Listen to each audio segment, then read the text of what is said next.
साथियों नमस्कार। स्वागत है आप सभी का आपके अपने YouTube channel finance solution with banker में। साथियों, जैसा कि हमारी घटना चक्र की पीवाईक्यू सीरीज चल रही है और इसमें हमने हिस्ट्री के 2 पार्ट तो खत्म किया है, एंशिएंट हिस्ट्री और मिडाइवल हिस्ट्री। अगर आपने अभी तक वो नहीं देखी है वीडियो तो वो आप वीडियो में जाके देख सकते हैं, चैनल पे जाके देख सकते हैं। मैं उसकी एक प्लेलिस्ट बना दूंगा घटना चक्र पीवाईक्यू करके। अभी प्लेलिस्ट नहीं बनी है लेकिन आपको इजीली मिल जाएगी क्योंकि मेरे चैनल पे ज्यादा वीडियो नहीं है अभी। तो आज हम आधुनिक भारत का इतिहास शुरू करेंगे, मॉडर्न हिस्ट्री। यहाँ से सबसे ज्यादा क्वेश्चन पूछे जाते हैं पीपीएससी के एग्जाम में। अगर 30 नंबर की हिस्ट्री के क्वेश्चन रहते हैं तो यहाँ से 18-20 नंबर के क्वेश्चन आपको इजीली मिल जाएंगे, जिसमें प्रीवियस ईयर का काफी अहम मतलब योगदान रहता है। तो ये मॉडर्न हिस्ट्री की वीडियो थोड़ी ज्यादा लंबी हो जाएगी, इसीलिए हम इसे 2 पार्ट में खत्म करेंगे और मैं सिर्फ क्वेश्चन क्वेश्चन पढ़ूंगा और एक्सप्लेनेशन जो उसमें जहां से मुझे लगेगा कि यहाँ से क्वेश्चन बनने वाले हैं मैं वहां से इसको एक्सप्लेनेशन साथ कवर करूंगा। तो चलिए साथियों शुरू करते हैं। अगर आपको कुछ सजेशन देना हो या तो वीडियो पसंद आए तो इसको अपने दोस्तों के साथ शेयर करते हुए इसको लाइक करिएगा और चैनल को सब्सक्राइब कर लीजिए ताकि आगे भी आपको इस तरह की वीडियो मिलती जाए और मुझे भी थोड़ी मोटिवेशन मिलेगी। क्योंकि न्यू चैनल है तो आप लोगों को अगर पसंद आएगा तो मुझे इसी से पता चला है कि आप लोगों को वीडियो पसंद आ रही है। चलिए, तो आज का हमारा पहला सवाल है, पुर्तगाली उपनिवेश का प्रथम वायसराय भारत में कौन हुआ था? तो पुर्तगाली उपनिवेश का प्रथम वायसराय जो था वो फ्रांसिसो दी अल्मीडा, इसका पूरा नाम था फ्रांसिसो दी अल्मीडा। हाँ। इसके बाद इसमें एक क्वेश्चन और आता है कि ये जो है ब्लू वाटर पॉलिसी किसने लागू की थी? मैंने आपको पहले ही बताया कि एक्सप्लेनेशन में जहाँ क्वेश्चन आने वाला होगा मैं बस आपको वही एक्सप्लेनेशन कराऊंगा। पूरी एक्सप्लेनेशन कराने में बहुत टाइम लगेगा और आप खुद से भी किताब पढ़ सकते हैं, तो फिर मेरे पढ़ाने का कोई फायदा नहीं रहा। अगर मुझे अपने तरीके से पढ़ाना है जिससे आपको कम समय में ज्यादा आउटपुट मिले तो फिर यही तरीका मुझे सही लग रहा है। तो फ्रांसिसो डी अल्मीडा ने ब्लू वाटर पॉलिसी शुरू की थी, ऐसा एक क्वेश्चन आता है एग्जाम में। नेक्स्ट है हमारा, बंगाल की खाड़ी में समुद्री डकैती हेतु हुदली का उपयोग कौन करता था? तो देखिए, हुदली नदी का उपयोग जो है यहाँ पुर्तगाली ही है, क्योंकि सबसे पहले आपको पता है कि पुर्तगाली आए थे और सबसे लास्ट में पुर्तगाली गए थे, क्योंकि ये गोवा पे थे। इनकी तरफ किसी का ध्यान ही नहीं गया था, बाद में इन्हें ध्यान गया तो फिर ये, नहीं तो देश की आजादी के बाद भी पुर्तगाली थे। तो सबसे पहले भी आने वाले पुर्तगाली है और सबसे लास्ट में भी आने वाले जाने वाले पुर्तगाली है। नेक्स्ट है, भारत में 1613 ईस्वी में अंग्रेजों ने अपनी पहली फैक्ट्री कहाँ स्थापित की थी? तो देखिए, ये काफी वीवीआई क्वेश्चन है कि 1613 तेरह ईस्वी में अंग्रेजों ने अपनी पहली फैक्ट्री कहाँ स्थापित की? अंग्रेजों ने अपनी पहली फैक्ट्री सूरत में स्थापित की थी।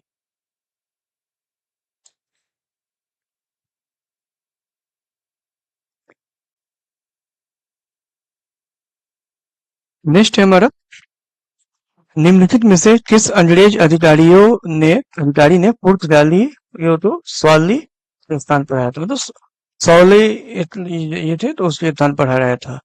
तो इसका सही आंसर थॉमस बेस्ट होगा। ये क्वेश्चन एज इट इज आता है, इसमें एक्सप्लेनेशन की आवश्यकता नहीं है।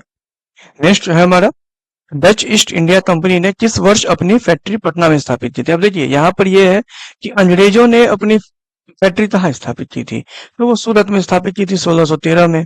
और 1632 ईस्वी में डच ने जो है वो उसने पटना में स्थापित की थी। तो बिहार के पॉइंट ऑफ व्यू से ये ज्यादा इंपॉर्टेंट हो जाता है क्वेश्चन। नेक्स्ट है हमारा, वही क्वेश्चन है, डच ने किस वर्ष पटना में अपना कारखाना स्थापित किया था? रिपीटेड क्वेश्चन है तो ज्यादा समय नहीं लेते हुए रिवीजन मोड में हम इसे आगे बढ़ेंगे। नेक्स्ट क्वेश्चन है हमारा, निम्नलिखित में से प्रथम कर्नाटक युद्ध का कौन सा तात्कालिक कारण था? तो प्रथम कर्नाटक युद्ध जो हुआ उसका मेन कारण ये था कि अंग्रेज ने क्या किया था, वो फ्रांसीसी के जहाज जो है उनका अधिग्रहण कर लिया था। इसी कारण से युद्ध हुआ था। प्रथम कर्नाटक युद्ध का कारण अंग्रेजों द्वारा फ्रांसीसी जहाजों का अधिग्रहण था।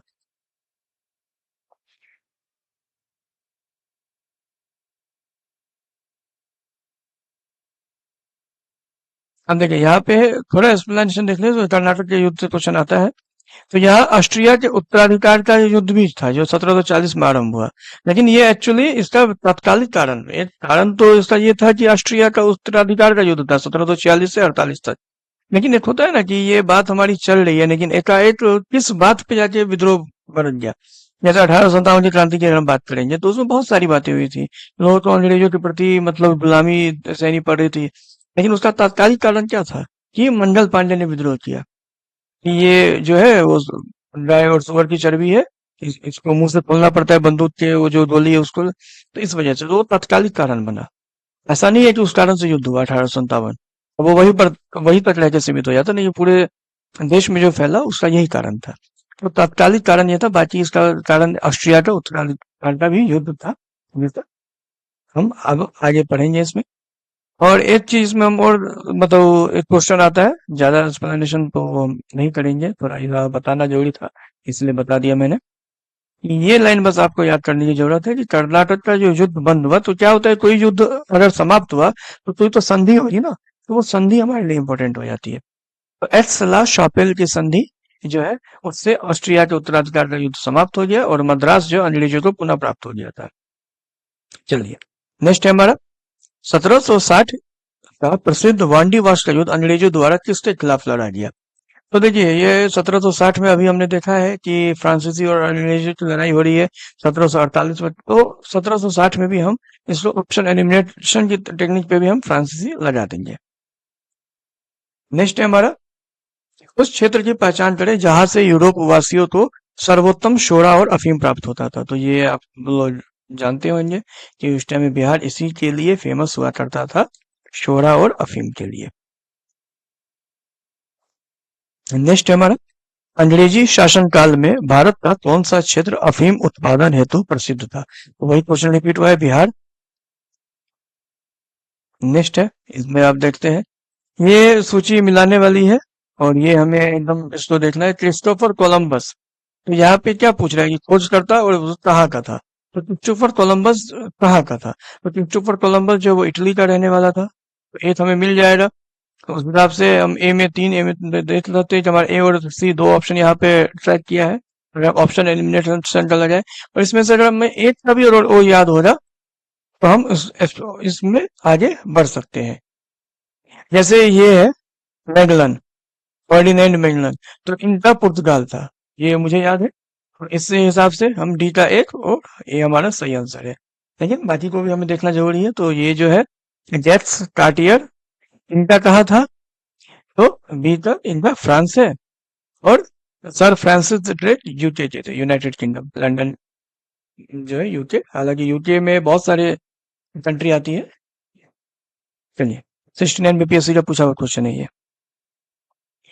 नेक्स्ट है हमारा इनमें से किसे भारत में ब्रिटिश साम्राज्य का संस्थापक माना जाता है। तो ब्रिटिश साम्राज्य का संस्थापक जो है वो लॉर्ड क्लाइव है। ये लोग अपने नाम के आगे में लॉर्ड लगाते थे, लॉर्ड मीन्स भगवान, तो ये लोग अपने आप को भगवान का दर्जा देना चाहते थे, इसीलिए ऐसा नहीं है। क्योंकि अब किताबों में इस तरह से दिया हुआ है कि अगर हम क्लाइव करके याद करेंगे तो हम पढ़ने में और समझाने में प्रॉब्लम होगी, इसीलिए मजबूरी में हम लोगों को भी लॉर्ड कॉर्नवालिस या लॉर्ड क्लाइव करके पढ़ना पड़ता है। बाकी अब लॉर्ड की कोई वैल्यू रही नहीं इन लोगों के लिए। चलिए नेक्स्ट है हमारा बक्सर की लड़ाई के बाद किस संधि पर हस्ताक्षर किए गए। तो बक्सर की लड़ाई के बाद देखिए मैंने अभी आपको बताया है कि किसी भी युद्ध के बाद एक संधि होती थी कि ये काम अब हो रहा है, जो जीता जो हारा उन दोनों के बीच में। तो बक्सर के युद्ध के बाद जो है वो इलाहाबाद की संधि हुई 1765। 1764 में बक्सर की लड़ाई हुई थी, अक्टूबर 1764, और 1765 में इलाहाबाद की संधि हुई है। ये क्वेश्चन आ चुका है, 69 बीपीएससी में क्वेश्चन था। और इस सबको वैसे भी सीरियल वाइज भी कर देता है, तो आपको ये याद रखना ज्यादा जरूरी है। कभी कभी इसको सीरियल वाइज भी कर देता है, तो आपको पता रहेगा तभी आप लगा पाइएगा। जैसे यही क्वेश्चन है सालबाई संधि, सुडोली संधि, बेसिन संधि। तो अगर आपको पता है कि इलाहाबाद की संधि या बक्सर की लड़ाई 1764 में हुई थी और ये 1765 में हुई, तो बाकी पर आपको ध्यान भी नहीं देना है, पता ही है कि 1764 के बाद यही होगी। चलिए नेक्स्ट आते हैं। इलाहाबाद की संधि के बाद रॉबर्ट क्लाइव ने मुर्शिदाबाद का उप दीवान किसे बनाया था। तो मोहम्मद रजा खान को जो है उप दीवान बनाया गया था, ये रॉबर्ट क्लाइव ने बनाया था मुर्शिदाबाद का। नेक्स्ट है हमारा सम्राट शाह आलम द्वितीय ने ईस्ट इंडिया कंपनी को बंगाल, बिहार तथा उड़ीसा की दीवानी प्रदान की थी। तो शाह आलम द्वितीय ने ईस्ट इंडिया कंपनी को बंगाल, बिहार, उड़ीसा की दीवानी कब प्रदान की थी। तो 12 अगस्त 1765 वही इलाहाबाद की जो संधि हुई है उसके बाद जो है इसने ये प्रदान की। नेक्स्ट है हमारा, द्वैध शासन का जनक किसे माना जाता है? द्वैध शासन का जनक किसे माना जाता है? तो सर लियोनिल टॉर्टिस, सर नियोलिन टॉर्टिस को जो है वो द्वैध शासन का जनक माना जाता है। अब यहाँ पे देखिए, नेक्स्ट सवाल है हमारा, बंगाल में द्विशासन प्रणाली किसके द्वारा लागू की गई थी? काफी इंपोर्टेंट क्वेश्चन है, क्लाइव के द्वारा लागू की गई थी ये। और द्वैध शासन या द्विशासन, ये दोनों एक ही बात है। क्वेश्चन में हमारा द्वैध शासन है या द्विशासन है, हमें इसी को, रॉबर्ट क्लाइव को सही टिक करके आना है एग्जाम में। आइए, अगला सवाल है हमारा, इसने सिंध विजित कर उसका अधिकरण कर लिया, मतलब सिंध को जीत कर उसका अधिकरण कर लिया। तो ये जो है ये नेपियर हमारा आंसर है। 67 बीपीएससी का पूछा हुआ है एग्जाम जो हुआ था उसमें, तो नेपियर इसका सही आंसर है। नेक्स्ट सवाल है, अंग्रेजों ने भारत पर लंबे समय तक राज्य कैसे किया? तो कैसे किया, तो ये तो हम जानते ही हैं कि बांटो और राज करो की नीति के, डिवाइड एंड रूल, अंग्रेजों का ये सबसे ज्यादा था कि चलो इन दोनों में फूट डालो और राज करो। अगर ये पॉलिसी उनकी नहीं होती तो वो राज नहीं कर पाते। तो बस हम लोगों के बीच में लड़ाई करवा के उन्होंने राज किया। आइए, नेक्स्ट है हमारा, इसने बंगाल में मालवाड़ी बंदोबस्त प्रणाली की शुरुआत की थी? तो ये जो है ये होल्ट मैकेंजी थे। होल्ट मैकेंजी ने मालवाड़ बंदोबस्त प्रणाली की शुरुआत की थी। और नेक्स्ट है हमारा, बंगाल प्रांत के साथ बिहार प्रांत को कब मिलाया गया था? तो बंगाल प्रांत के साथ बिहार प्रांत को कब मिलाया गया था? तो 1733 ईस्वी में इन दोनों को आपस में मिला दिया गया था।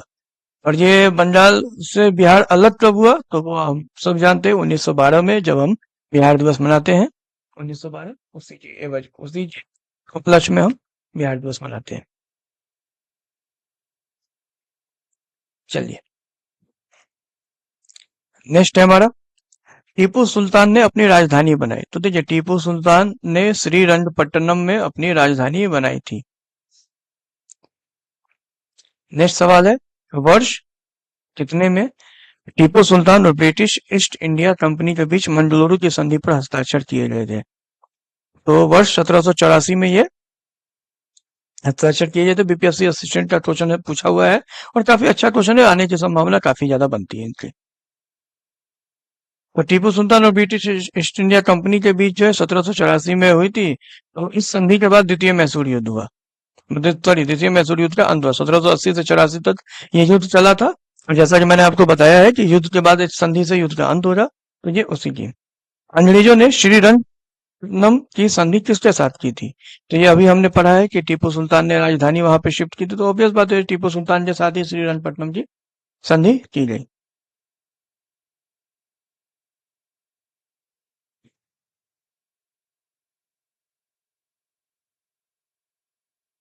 नेक्स्ट है हमारा, रणजीत सिंह ने सुप्रसिद्ध कोहिनूर हीरा प्राप्त किया था? तो कोहिनूर हीरा किससे प्राप्त किया था? रणजीत सिंह ने। तो शाह शुजा से इन्होंने कोहिनूर हीरा प्राप्त किया था। नेक्स्ट सवाल है हमारा, पंजाब भूमि हस्तांतरण अधिनियम कब पारित किया गया? तो पंजाब भूमि हस्तांतरण अधिनियम जो है वो 1900 ईस्वी में पारित किया गया। आते हैं हम अपने अगले सवाल की तरफ। अंबाबाई एक स्वतंत्रता सेनानी भारत के किस राज्य की थी? ये 69 बीपीएससी में पूछा हुआ क्वेश्चन है और ये काफी कंफ्यूज किया था, मैक्सिमम लोग इसको गलत मार के आए थे, बल्कि मेरा भी गलत हो जाता। मैंने भी मध्य प्रदेश में दिया था लेकिन कर्नाटक तो मुझे पता नहीं था। तो अंबाबाई के हिसाब से ऐसा नाम था, मुझे नहीं गेस था, मैंने मध्य प्रदेश मारा था, मेरा सवाल गलत हो गया था। रिजल्ट आ गया वो अलग बात है। तो अंबाबाई का वर्ष 1889 में मैसूर राज्य अब कर्नाटक में ब्राह्मण परिवार में हुआ था। इन्होंने दक्षिण भारत में महत्वपूर्ण भूमिका अदा की थी और उडुपी में विदेशी कपड़ों और शराबों की दुकान के खिलाफ धरना प्रदर्शन का नेतृत्व किया था। ये मैंने इसलिए एक्सप्लेनेशन पढ़ा है क्योंकि ये क्वेश्चन के रिपीट होने के चांसेस ज्यादा है। ऐसे ही एक बत्तख मियाँ के बारे में क्वेश्चन था जो कि नेक्स्ट में 68 में पूछा और 69 में एज इट इज उसको रिपीट कर दिया था। तो ये ऐसा हो सकता है, कोई नए क्वेश्चन को दोबारा भी रिपीट करने की संभावना बन जाती है बीपीएससी की तरफ से। नेक्स्ट सवाल है हमारा, भारत का प्रथम गवर्नर जनरल कौन था? तो देखिए, भारत का प्रथम गवर्नर जनरल जो है वो वॉरेन हेस्टिंग को बनाया गया था, इसीलिए 1774 में बंगाल का प्रथम गवर्नर जनरल नियुक्त किया गया था। और विलियम बेंटिक को भारत का जो है, हमें यहाँ भारत का पूछ रहा है तो विलियम बेंटिक को जो है बनाया गया था प्रथम गवर्नर जनरल, इसीलिए यहाँ पे हमारा आंसर ई होगा। आइए, भारत में ब्रिटिश साम्राज्य का संस्थापक कौन था? तो ब्रिटिश साम्राज्य का संस्थापक तो क्लाइव है, हमने पीछे भी पढ़ा है। क्लाइव ने ही इसकी तो स्थापना की है, जो सबसे पहले आएगा वही ना स्थापना करेगा। नेक्स्ट है, निम्नलिखित में किसने बंगाल में द्वैत शासन प्रणाली को समाप्त किया? तो द्वैत शासन प्रणाली शुरू किसने किया ये हमने देख लिया, लेकिन इसको खत्म किसने किया यहाँ पे भी बात हो रही है। तो वॉरेन हेस्टिंग ने इस चीज को खत्म किया था। नेक्स्ट सवाल है हमारा, पदों का उन्मूलन उन्मूलन किसके नेतृत्व में, मतलब इसको तब किसके नेतृत्व में हटा था? ये कैप्टन स्लीमेन इसका सही आंसर है, इनके नेतृत्व में पदों का उन्मूलन हटा था। अब देखिए, पदों का उन्मूलन किसके नेतृत्व में हुआ, तो ये क्वेश्चन रिपीटेड है, कैप्टन स्लीमेन, तो इसमें हम ज्यादा समय नहीं लगाएंगे, आगे बढ़ेंगे। फिर यही क्वेश्चन दोबारा रिपीट हुआ है, तो ये इससे आप ये देख सकते हैं कि क्वेश्चन की महत्व कितनी ज्यादा बन जाती है, ये क्वेश्चन हमें याद करना जरूरी है। आइए, नेक्स्ट सवाल आता है, भारत में प्रथम रेलवे लाइन किस ब्रिटिश गवर्नर के समय बिछाई गई थी? तो ये डलहौजी के टाइम में बिछाई गई थी। 1853 में बंबई से ठाणे चली थी पहली ट्रेन, यहाँ पे दिया हुआ है प्रथम रेलवे लाइन 1853 में बंबई से ठाणे के बीच डलहौजी के समय बिछाई गई थी। तो बस यही क्वेश्चन यहाँ पे बनता है, कभी कभी इससे ज्यादा क्वेश्चन नहीं आते हैं। नेक्स्ट है, निम्नलिखित में से कौन से सामाजिक सुधार विलियम बेंटिक ने प्रारंभ किए? तो देखिए, विलियम बेंटिक ने जो है इसमें सती प्रथा का उन्मूलन किया ही था, 1, 2, 4 दास प्रथा का भी उसने उन्मूलन किया था, और सर्वोच्च संगठित गिरोह का दमन किया था। धर्म परिवर्तन के बारे में ऐसा कुछ नहीं कहा था। नेक्स्ट है, सती प्रथा को गैर कानूनी किसने घोषित किया था? तो विलियम बेंटिक, अभी हमने पढ़ा है कि इसने गैर कानूनी कहा और ये सती प्रथा के विरोधी थे। आइए, नेक्स्ट सवाल है, अफगानिस्तान के प्रति आक्रामक नीति किस वायसराय ने अपनाई थी? अफगानिस्तान के प्रति आक्रामक नीति जो है ये लिटन ने अपनाई थी, लिटन। अब नेक्स्ट है हमारा, लिटन निम्नलिखित में से किससे संबंधित नहीं है? ये 69 बीपीएससी में पूछा हुआ क्वेश्चन है। इसका इल्बर्ट बिल है, तो इल्बर्ट बिल इससे बहुत बाद में आया था, इल्बर्ट बिल से तक कोई नहीं है। बाकी वरना रूप प्रेस एक्ट में ही है, शस्त्र अधिनियम में, स्ट्रेची कमीशन भी है, सबसे लिटन जो है संबंधित है। लेकिन इल्बर्ट बिल जो है वो रिपन के टाइम में किया गया था, इल्बर्ट बिल रिपन के टाइम में किया गया था, इसीलिए इसके टाइम की ये बात नहीं है। नेक्स्ट है हमारा, इसने सिंध विजिट कर उसका अधिग्रहण कर दिया। तो अभी हमने पीछे पढ़ा था नेपियर, ये क्वेश्चन ये रिपीटेड क्वेश्चन है, 67 बीपीएससी री एग्जाम में पूछा गया क्वेश्चन है। आइए, यहाँ पे कुछ मिलान करने वाला क्वेश्चन है, मैकडोनाल्ड, नील लिथगो, डलहौजी और चेम्सफोर्ड, अब इसमें से किसने क्या किया है? तो यहाँ पे हमें ये चीज देखना है। तो मैकडोनाल्ड का जो है वो तमिलनाडु अवार्ड से रिलेटेड है ये। नील लिथगो की अगर हम बात करते हैं तो ये अगस्त प्रस्ताव समझौता या अगस्त प्रस्ताव से रिलेटेड है। डलहौजी की अगर हम बात करते हैं तो डॉक्ट्रिन ऑफ लैप्स से रिलेटेड है, और चेम्सफोर्ड द्वैध प्रशासन से। 2, 3, 1, 4 यही आंसर है आपका। यहाँ आप देख सकते हैं वीडियो पॉज करके। नेक्स्ट सवाल है हमारा, सुरक्षा प्रकोष्ठ की नीति संबंधित है, किससे संबंधित है? तो वह वारेन हेस्टिंग से संबंधित है। सुरक्षा प्रकोष्ठ की नीति जो है वो वारेन हेस्टिंग से संबंधित है। नेक्स्ट सवाल है, निम्नलिखित में किस देशी रियासत को अंग्रेजों ने अपने क्षेत्र में नहीं मिलाया था? तो अंग्रेजों ने ग्वालियर को अपने क्षेत्र में नहीं मिलाया था कभी भी। अब नेक्स्ट सवाल है, फिर से वही क्वेश्चन रिपीट हुआ है कि लिटन जो है किससे संबंधित नहीं है? तो ये अभी हमने जस्ट पढ़ा, इल्बर्ट बिन से रिपन थे, लिटन संबंधित नहीं है, इससे जो है वो रिपन संबंधित है।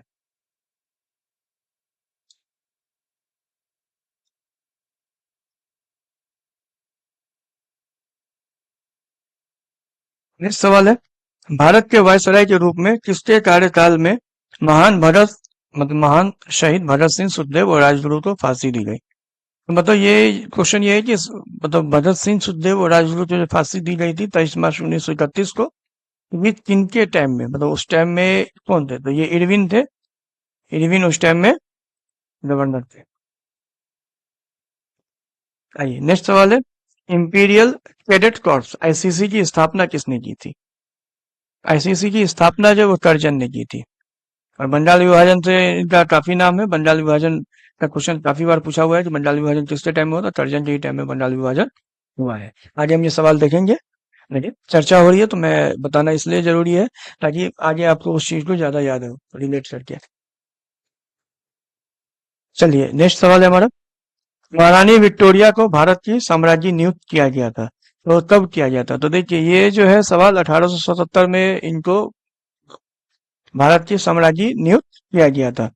तो दिल्ली दरबार हुआ था, दिल्ली दरबार में जो है इन्हें बनाया गया था। 1 जनवरी 1877 को दिल्ली दरबार में भारत की साम्राज्य घोषित किया गया था इनको। आइए नेक्स्ट सवाल है हमारा, किसने स्वतंत्र भारत के प्रथम प्रधानमंत्री जवाहरलाल नेहरू का साहस और दूरदर्शिता के एक उत्कृष्ट नेता के रूप में अभिवादन किया?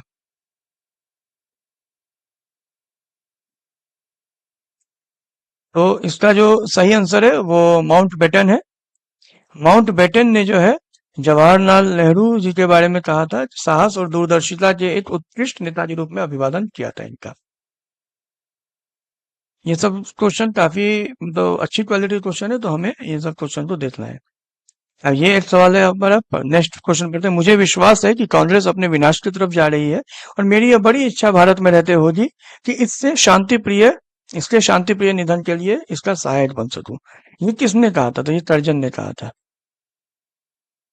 बंगाल विभाजन के बाद जब चूंकि 1905 में बंगाल विभाजन हुआ और 1906 में मुस्लिम लीग की जब स्थापना की गई थी तो कांग्रेस में उथल पुथल हो गई थी, या ये भी आप कह सकते हैं कि कांग्रेस का विभाजन हो गया था। नरम दल और गरम दल के रूप में कांग्रेस दो पार्ट में बढ़ गई थी।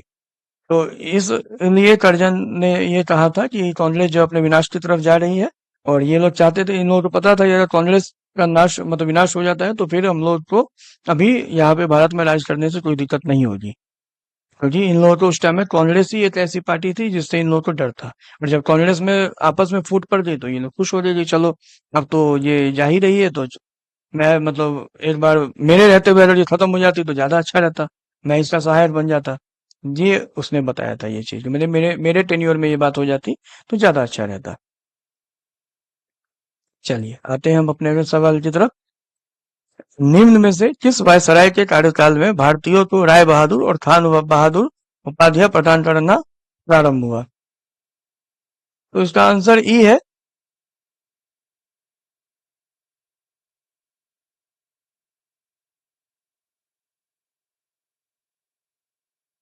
तो ये जो है ये 1857 के विद्रोह के समय अंग्रेजों की सहायता करने वाले देशी शासकों तो अपना विश्वास पात्र बनाने के लिए जो है इन लोगों को भूमि अनुदान, ऋण माफी आदि सुविधाएं प्रदान की जाए, और इनमें हिंदुओं को दी जाने वाली उपाधि राय बहादुर थी और मुस्लिमों को और पारसियों को देने वाली खान बहादुर थी। चलिए नेक्स्ट सवाल है हमारा, प्रथम भारतीय जिन्होंने स्वाधीन भारत में गवर्नर जनरल का पदभार ग्रहण किए थे? तो चक्रवर्ती राजगोपालाचारी, सी राजगोपालाचारी, इनका पूरा नाम चक्रवर्ती राजगोपालाचारी है, है या था। तो इन्होंने स्वाधीन भारत में मतलब स्वतंत्र भारत में गवर्नर जनरल का पदभार ग्रहण किया था। आइए नेक्स्ट सवाल है हमारा, स्वतंत्र भारत के पहले भारतीय गवर्नर जनरल को होते तो अभी हमने पढ़ा है चक्रवर्ती राजगोपालाचारी। अब है ब्रिटिश शासन का भारतीय अर्थव्यवस्था पर प्रभाव। मतलब ब्रिटिश शासन ने हम पे शासन किया, लेकिन उसमें अर्थव्यवस्था पे क्या प्रभाव पड़ा, अब उससे रिलेटेड जो क्वेश्चन है वो हम इसमें पढ़ेंगे। तो इसमें जो हमारा पहला सवाल है, उस क्षेत्र की पहचान करें जहां से यूरोप वासियों को सर्वोत्तम सोडा और अफीम प्राप्त हुआ था। तो अभी हमने पीछे बात की है कि बिहार इस चीज के लिए फेमस था।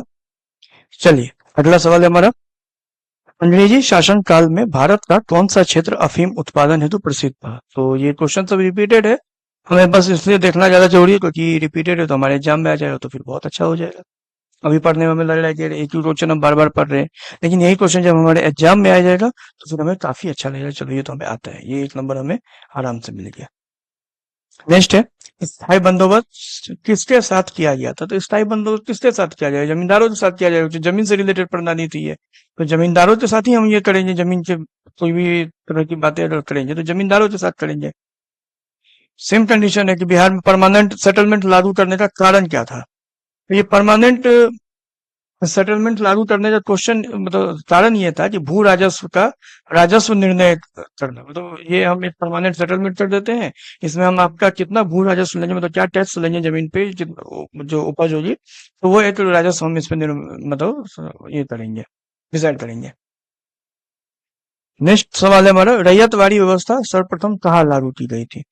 तो ये मद्रास में लागू की गई है, रैयतवाड़ी व्यवस्था सर्वप्रथम मद्रास में लागू की गई है। इसके बाद ये तमिलनाडु में भी लागू की गई है, और इसके बाद ये बम्बई प्रेसिडेंसी में भी लागू की गई है। नेक्स्ट है हमारा, वह प्रथा जिसके तहत किसान स्वयं भूमि का मालिक होता है और सरकार को भू राजस्व के भुगतान के लिए जिम्मेदार माना जाता है। तो ये प्रथा क्या है? ये रैयतवाड़ी प्रथा है। मतलब रैयतवाड़ी प्रथा क्या थी कि आप भूमि के मालिक तो हैं, लेकिन आप सरकार को भू राजस्व का भुगतान करिए, मतलब भू राजस्व का भुगतान जो आपको सरकार को करना होगा, जमीन आपकी, फिर भी आपको टैक्स देना होगा। मद्रास में रैयतवाड़ी पद्धति को किसने प्रारंभ किया था? तो ये जो है थॉमस मुनरो थे, जिन्होंने मद्रास में रैयतवाड़ी पद्धति को प्रारंभ किया था। अगला सवाल है, ये रिक्त स्थान की पूर्ति करे तो मतलब कहाँ पे या किस ईस्वी में बंगाल और बिहार में भूमि पर किराएदारों के अधिकारों को बंगाल किराएदारी अधिनियम द्वारा दिया गया था? 1885 में इसका सही आंसर है। नेक्स्ट है, जमींदारों द्वारा कृषक से मांगे गए बेगार या अवैध उपकर को किस नाम से भी जाना जाता था? तो इसका सही आंसर वेथी है। ये सीडीपीओ का क्वेश्चन है, इसको एक बार बस देख लीजिएगा कि सीडीपीओ क्वेश्चन काफी इंपोर्टेंट हो जाते हैं बीपीएससी के लिए। अगला सवाल है, होम चार्जेस या ब्रिटेन में भारतीय सरकार के खर्चे में समाहित थे, तो क्या इसमें समाहित थे? तो इसका सही आंसर है उपयुक्त सभी। रेलवे के गारंटीड ब्याज, भारत में खरीदे गए सैन्य एवं अन्य भंडार, और ब्रिटिश भारतीयों अधिकारियों की पेंशन, उपयुक्त सभी इसका सही आंसर है। नेक्स्ट सवाल है, बंबई योजना में प्रस्ताव था, क्या प्रस्ताव था? क्या प्रस्ताव था बंबई योजना में? तो इसका जो मतलब हम एक बार इसको थोड़ा एक्सप्लेनेशन देख लेते हैं, हमें आंसर अपने आप आ जाएगा। यहाँ ई नंबर है, लेकिन ई नंबर क्यों है हमें ये देखना ज्यादा जरूरी होगा। तो बंबई प्लान क्या था कि भारतीय उद्योगपति के द्वारा एक समूह द्वारा प्रस्तुत की गई थी। इसमें क्या था, भारत के लिए आयात प्रतिस्थापन और औद्योगिकरण आधारित प्रस्तावों के माध्यम से भारतीय अर्थव्यवस्था के तीव्र आर्थिक विकास की बात कही गई थी। और इसमें क्या था, देश के आर्थिक विकास में राज्य द्वारा हस्तक्षेप और योजनाबद्ध विकास के साथ सार्वजनिक उपक्रमों की आवश्यकता के रूप में कुछ पूंजीवादी विशेषताओं का परित्याग भी कहा गया था। तो अब यहाँ पे देख लीजिए, कुछ पूंजीवादी विशेषताओं के परित्याग का बात भी हो जाएगा, तीव्र आर्थिक विकास दर भी हो जाएगी। तो अब हमें ये तो पता चला ना कि क्या क्या ऑप्शन इसमें हो सकते थे, क्यों आखिर इसका हमारा ई आया। आइए नेक्स्ट सवाल है हमारा, जमशेदपुर लेबर एसोसिएशन की स्थापना 1920 में किसने की थी? तो जमशेदपुर जो लेबर एसोसिएशन थी उसकी स्थापना एस.एन. हल्दर ने की थी 1920 में। आइए नेक्स्ट सवाल है हमारा, पंजाब भूमि हस्तांतरण अधिनियम कब पारित किया गया? पंजाब भूमि हस्तांतरण अधिनियम जो है ये 1900 ईस्वी में पारित किया गया। नेक्स्ट सवाल है, ब्रिटिश हाउस ऑफ कॉमन्स में चुने जाने वाले दादा भाई नारोजी प्रथम भारतीय थे जिन्होंने इस दल के टिकट पर चुनाव लड़ा। मतलब ये कहने का मतलब यहाँ पर ये है कि दादा भाई नरोजी किस मतलब दल से संबंध रखते थे? तो दादा भाई नरोजी उदारवादी दल से रिलेटेड थे। आइए नेक्स्ट चैप्टर हमारा 1857 की क्रांति।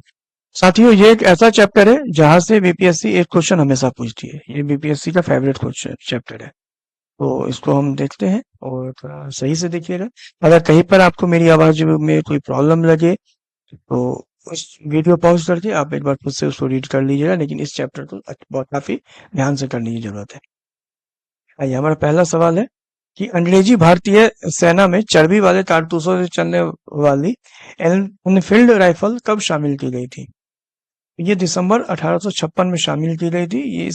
तो इसमें क्या था कि मतलब वो दिसंबर 1856 में हुई थी, और इसमें जो है कि मतलब चर्बी युक्त कारतूसों का प्रयोग किया जाना था, जिसमें गाय और सुअर की चर्बी लगी हुई तो होती थी।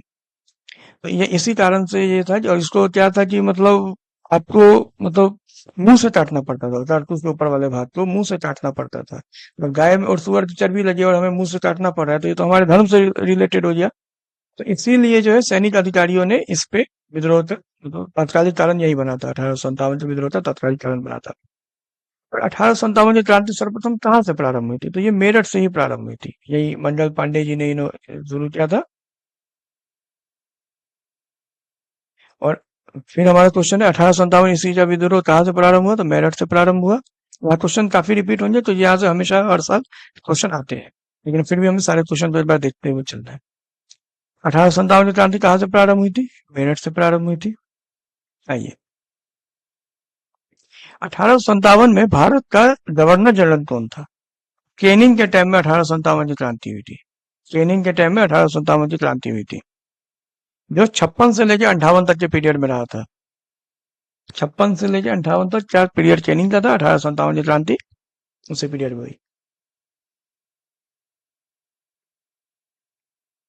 अगला सवाल है, निम्न में से कौन सा ईस्ट इंडिया कंपनी के सिपाहियों को विद्रोही बनाने का कारण नहीं था? तो ये जो है अधिकारियों की अक्षमता जो है, ये कहीं से भी कारण नहीं है इस चीज का। बाकी तो सारा था ही। आइए, नेक्स्ट सवाल है कि 1857 के विद्रोह का नेतृत्व बिहार में किसने किया था? तो बिहार में आप जानते हैं आरा के जगदीशपुर के जो राजा थे कुंवर सिंह, इन्होंने बिहार में 1857 की बागडोर संभाली। और अगर बिहार का सिंह क्वेश्चन आ जाए कि बिहार का सिंह किन्हें कहा जाता है, तो वो भी बाबू कुंवर सिंह को कहा जाता है। कुंवर सिंह ने 1857 के विद्रोह का नेतृत्व किस प्रांत से किया था? तो इन्होंने बिहार से किया था, अभी हमने पढ़ा है ऊपर। और इनसे काफी क्वेश्चन पूछा गया, काफी क्वेश्चन यहाँ पे हमें रिपीटेड मिलेंगे। बिहार में किसने किया था 1857 का विद्रोह? तो कुंवर सिंह ने किया था। बिहार में 1857 का विद्रोह किसने किया था? तो कुंवर सिंह ने किया था। 1857 का विद्रोह लखनऊ में किसके नेतृत्व में आगे बढ़ा? तो लखनऊ में बेगम ऑफ मतलब हजरत बेगम थी, बेगम ऑफ अवध। हजरत महल जो थी, वो हजरत महल ने इसका नेतृत्व किया था लखनऊ में। ये जो क्रांति थी, ये पूरे भारत में फैली हुई थी, और इसीलिए इसका हर जगह पे अलग अलग जगहों पे लोगों ने इसका सपोर्ट किया था और नेतृत्व किया था। तो ऐसा नहीं है कि ये मेरठ में शुरू हुई। ये 1857 की क्रांति का तात्कालिक कारण था वो सैनिक विद्रोह। लेकिन ऐसा नहीं था। अंग्रेजों जो उस हिसाब जिस हिसाब से अंग्रेज हम पे शासन कर रहे थे, तो उस हिसाब से धीरे धीरे कहीं ना कहीं एक विद्रोह की भावना पनप रही थी। लेकिन वो कहते हैं ना, किसी को चिंगारी की आवश्यकता होती है, तो ये चिंगारी की आवश्यकता वो थी जहां से उन्होंने विद्रोह किया। उसके बाद ये पूरे देश में फैली। वही हम अभी पढ़ेंगे कि पूरे देश में कहाँ कहाँ से लोग, किन किन ने, मतलब किस जगह से किसने नेतृत्व किया था उसके बारे में। जैसे बिहार में 1857 के विद्रोह का नेतृत्व तो बाबू कुंवर सिंह ने किया था। अब 1857 के एक नेता कुंवर सिंह किस स्थान से संबंधित थे? तो जगदीशपुर से संबंधित थे। कुंवर सिंह अंग्रेजों के खिलाफ 1857 के विद्रोह में किस जगह शामिल हुए? तो ये आरा में शामिल हुए थे। जगदीशपुर के किस व्यक्ति ने 1857 के विप्लव में क्रांतिकारियों का नेतृत्व किया था? तो कुंवर सिंह ने किया था। इनकी मृत्यु के बाद इनके भाई अमर सिंह ने भी आगे चलाया था इसको। कुंवर सिंह राजा थे जगदीशपुर के। जगदीशपुर के राजा थे बाबू कुंवर सिंह। क्वेश्चन काफी रिपीटेड है कुंवर सिंह थे। आप ये देखिए कि कुंवर सिंह के क्वेश्चन कितने रिपीटेड, ये मत देखिए कि कितने बार बार सर आप एक ही क्वेश्चन तो कर रहे हैं, ऐसा नहीं है। ये याद रख करने के लिए जरूरी, क्योंकि काफी इंपोर्टेंट है। इनमें से किसने 1857 के विद्रोह में सक्रिय भाग लिया था? अब देखिए, सक्रिय भाग किसने लिया था? तो नाना साहब कानपुर से थे, एकदम सही है। बेगम हजरत महल थी लखनऊ से। मौलवी अहमदुल्ला फैजाबाद से थे। बेगम जीनत महल दिल्ली से थी। सभी सक्रिय भाग लिए थे इसमें। आंसर हमारा ई हो जाएगा। इनमें से किसने अंग्रेजी ईस्ट इंडिया कंपनी के कंट्रोल के खिलाफ बगावत नहीं की थी? तो हैदराबाद के जो निजाम थे, इन्होंने साथ नहीं दिया था। 1857 के विद्रोह में इन्होंने अंग्रेज की तरफ रहे थे, इन्होंने बगावत नहीं की थी। आइए, नेक्स्ट है हमारा पटना के 1857 के स्वतंत्रता संग्राम के नेता थे, तो राजपूत कुंवर सिंह, बाबू कुंवर सिंह, राजपूत कुंवर सिंह, जो भी मिले आपको उस पर टिक करना है। 1857 के विद्रोह का बिहार में 15 जुलाई 1857 से 20 जनवरी 1858 तक केंद्र था। कहाँ केंद्र था? जहाँ के वो राजा थे वही से ना केंद्र तो ना, उन्होंने वही से ना विद्रोह किया।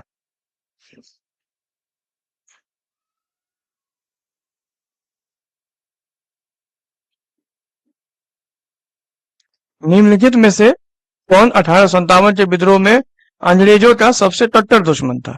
तो देखिए मौलवी अहमदुल्ला शाह था, लेकिन यहाँ ये क्वेश्चन जो है ये दोबारा पूछने का चांसेस, तो ये अगर किसी ने विद्रोह किया तो सबके सब तो अंग्रेजों के सबसे कट्टर दुश्मन ही रहेंगे ना। तो यहाँ पे निम्नलिखित दे दिया इसीलिए, लेकिन विद्रोह अगर किसी ने किया तो कट्टर दुश्मन ही है वो। ये फैजाबाद से थे, ये हमें याद रखने की जरूरत है। चलिए अगला सवाल है,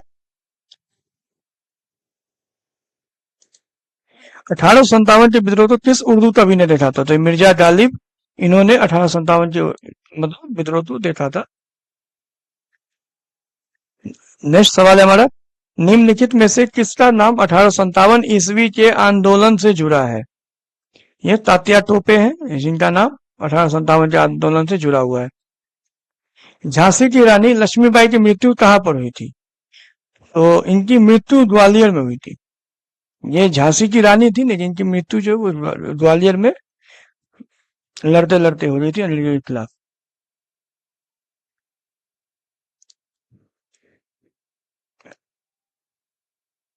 निम्नलिखित वर्गों में से किसने 1857 के विद्रोह में भाग नहीं लिया?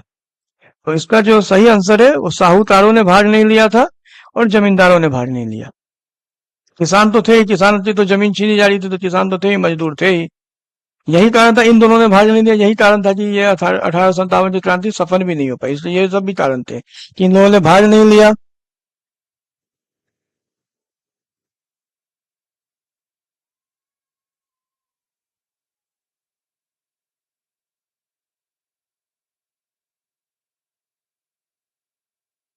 अगला सवाल है, निम्नलिखित में से कौन सा कथन सही है?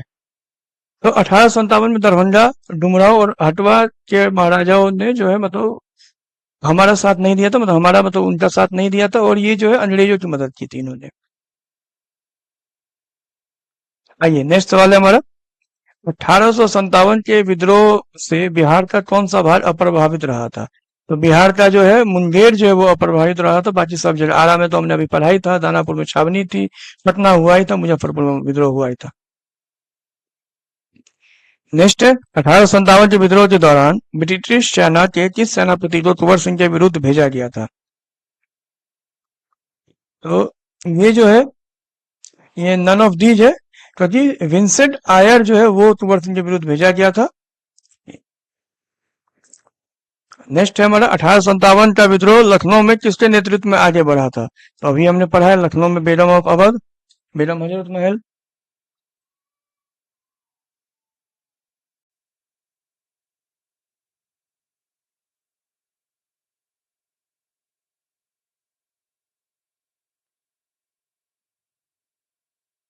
नेक्स्ट है हमारा, 1857 का विद्रोह मुख्यतः किस कारण से असफल रहा?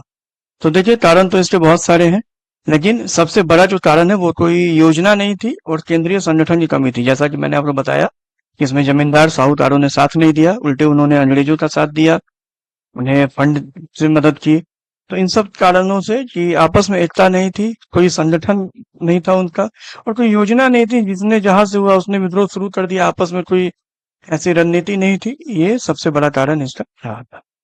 चलिए आते हैं अगले सवाल की तरफ।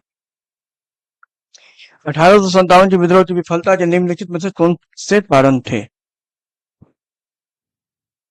तो देखिए इसमें जो है ये क्वेश्चन में अब देखिए अंग्रेजों की सैन्य श्रेष्ठता, ये सब इसमें से कोई नहीं होता, क्योंकि समाज के सभी वर्गों से समर्थन का अभाव था। ऐसा थोड़ी है, कुछ वर्गों ने समर्थन नहीं दिया था ना, फिर सभी वर्ग नहीं देंगे तो फिर युद्ध कैसे होगा? मजदूरों ने दिया था, किसानों ने दिया था, इसीलिए ये भी गलत है। विद्रोहियों के पास कोई एकीकृत कार्यक्रम एवं विचारधारा नहीं थी।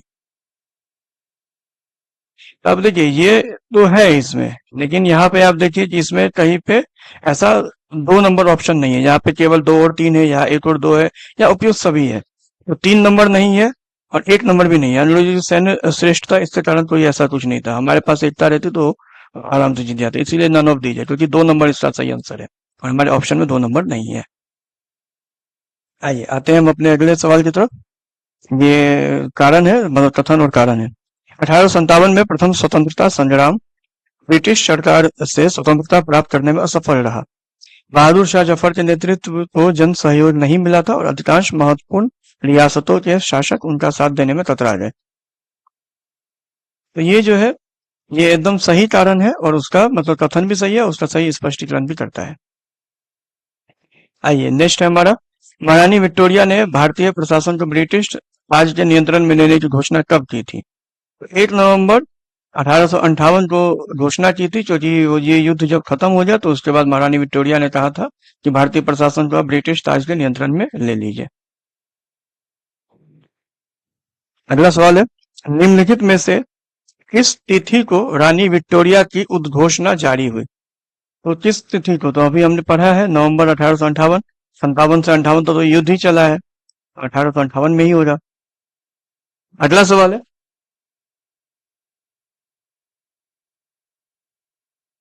1857 के विद्रोह के बाद ब्रिटिश सरकार ने सिपाहियों का इन प्रांतों से चयन किया, मतलब किन प्रांतों से? तो क्या हुआ था कि 1857 का विद्रोह, जैसा कि हमने पीछे पढ़ा है कि विद्रोह तो बहुत कारण थे, लेकिन मेन तत्कालिक कारण तो सिपाही विद्रोह ही था ना, सैनिक ने विद्रोह कर दिया, इसके कारण से पूरा विद्रोह हो गया। तो इसके बाद अब एक गलती तो दोबारा नहीं करनी थी, तो इन्होंने क्या किया कि मतलब अब गोरखा, सिख एवं पंजाबी उत्तर प्रांत से इन्होंने सैनिकों का चयन किया। सैनिकों के चयन के में इन्होंने थोड़ी सी मतलब ये बढ़ती कि अब हम हर जगह से सैनिक नहीं लेंगे। अगला सवाल है, निम्नलिखित में से किसने 1857 के विद्रोह को एक षड्यंत्र की संज्ञा दी है? तो ये षड्यंत्र जो था वो सर जेम्स आउटरम एवं डब्ल्यू टेलर, इन्होंने कहा था कि ये षड्यंत्र था हमारे खिलाफ। नेक्स्ट सवाल है, 1857 के विद्रोह को किसके द्वारा प्रथम भारतीय स्वतंत्रता संग्राम के रूप में वर्णित किया गया था? तो इसका आंसर जो है ये वीडी सावरकर, अच्छा यही पे चले गए थे, वीडी सावरकर है इसका आंसर। वीडी सावरकर के द्वारा ये बताया गया था। और ये पूछ सकता है कि the Indian war of independence 1857, अब ये जो है ये किनके द्वारा लिखी गई है? तो वीडी सावरकर के द्वारा लिखी गई है। बस यहाँ से यही 2 क्वेश्चन आएगा। आइए नेक्स्ट सवाल है हमारा, 1857 के विद्रोह को किसके द्वारा प्रथम भारतीय स्वतंत्रता संग्राम के रूप में वर्णित किया गया था? तो यही हमारा अभी हमने जस्ट पढ़ा है, वीडी सावरकर, इनकी किताब का क्या नाम है? The Indian war of independence 1857। Next है हमारा, निम्नलिखित में से कौन सा आयोग 1857 के विद्रोह के दमन के बाद भारतीय फौज के नवगठन से संबंधित है? मतलब जो 1857 का जो विद्रोह खत्म हो गया उसके बाद एक मतलब आयोग बनाया गया कि अब भारतीय फौज में हम क्या क्या रखेंगे, इनकी मतलब नए से संगठन करेंगे। तो इससे क्या संबंधित है? पील आयोग जो है ये संबंधित है। ये काफी इंपोर्टेंट क्वेश्चन है, एग्जाम में आता है।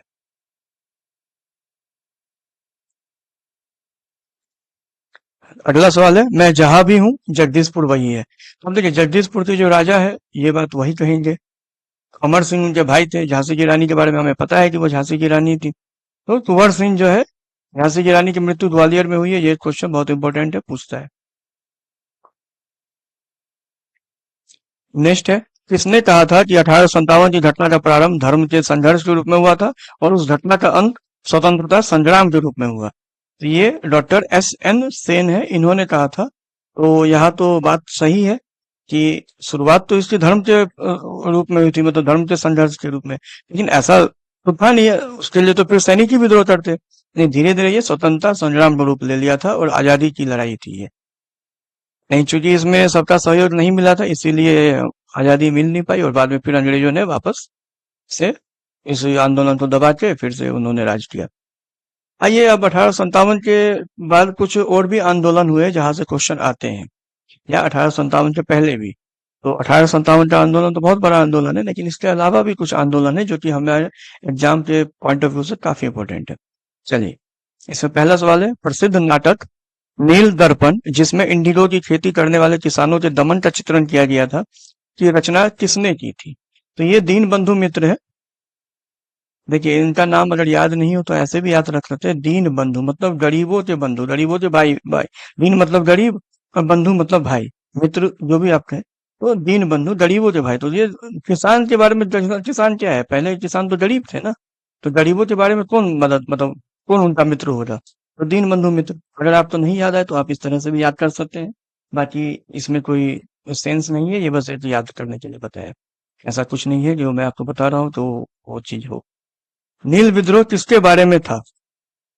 तो देखिए नील विद्रोह क्या था कि मतलब किसान जो है नील की खेती नहीं करना चाह रहे थे, लेकिन उनसे जो है एक अमान्य मूल्य पर जबरदस्ती करवाई जा रही थी। मतलब हम आपको एकदम बहुत कम इसका पैसा देंगे और ये करेंगे, जैसे आपने 3 कठिया सुना होगा कि मतलब अगर किसी के पास में 20 की जमीन है तो उसको 3 कट्ठे पर एक ये करनी होगी, नील की खेती करनी अनिवार्य है। तो इस सब तरह की नील की खेती, उस टाइम में जो अंग्रेज कपड़ा पहनते थे, व्हाइट कलर का कपड़ा जो था वो उसमें यही वाला नील डालते थे, जिससे कि वो हमेशा व्हाइट बना रहे।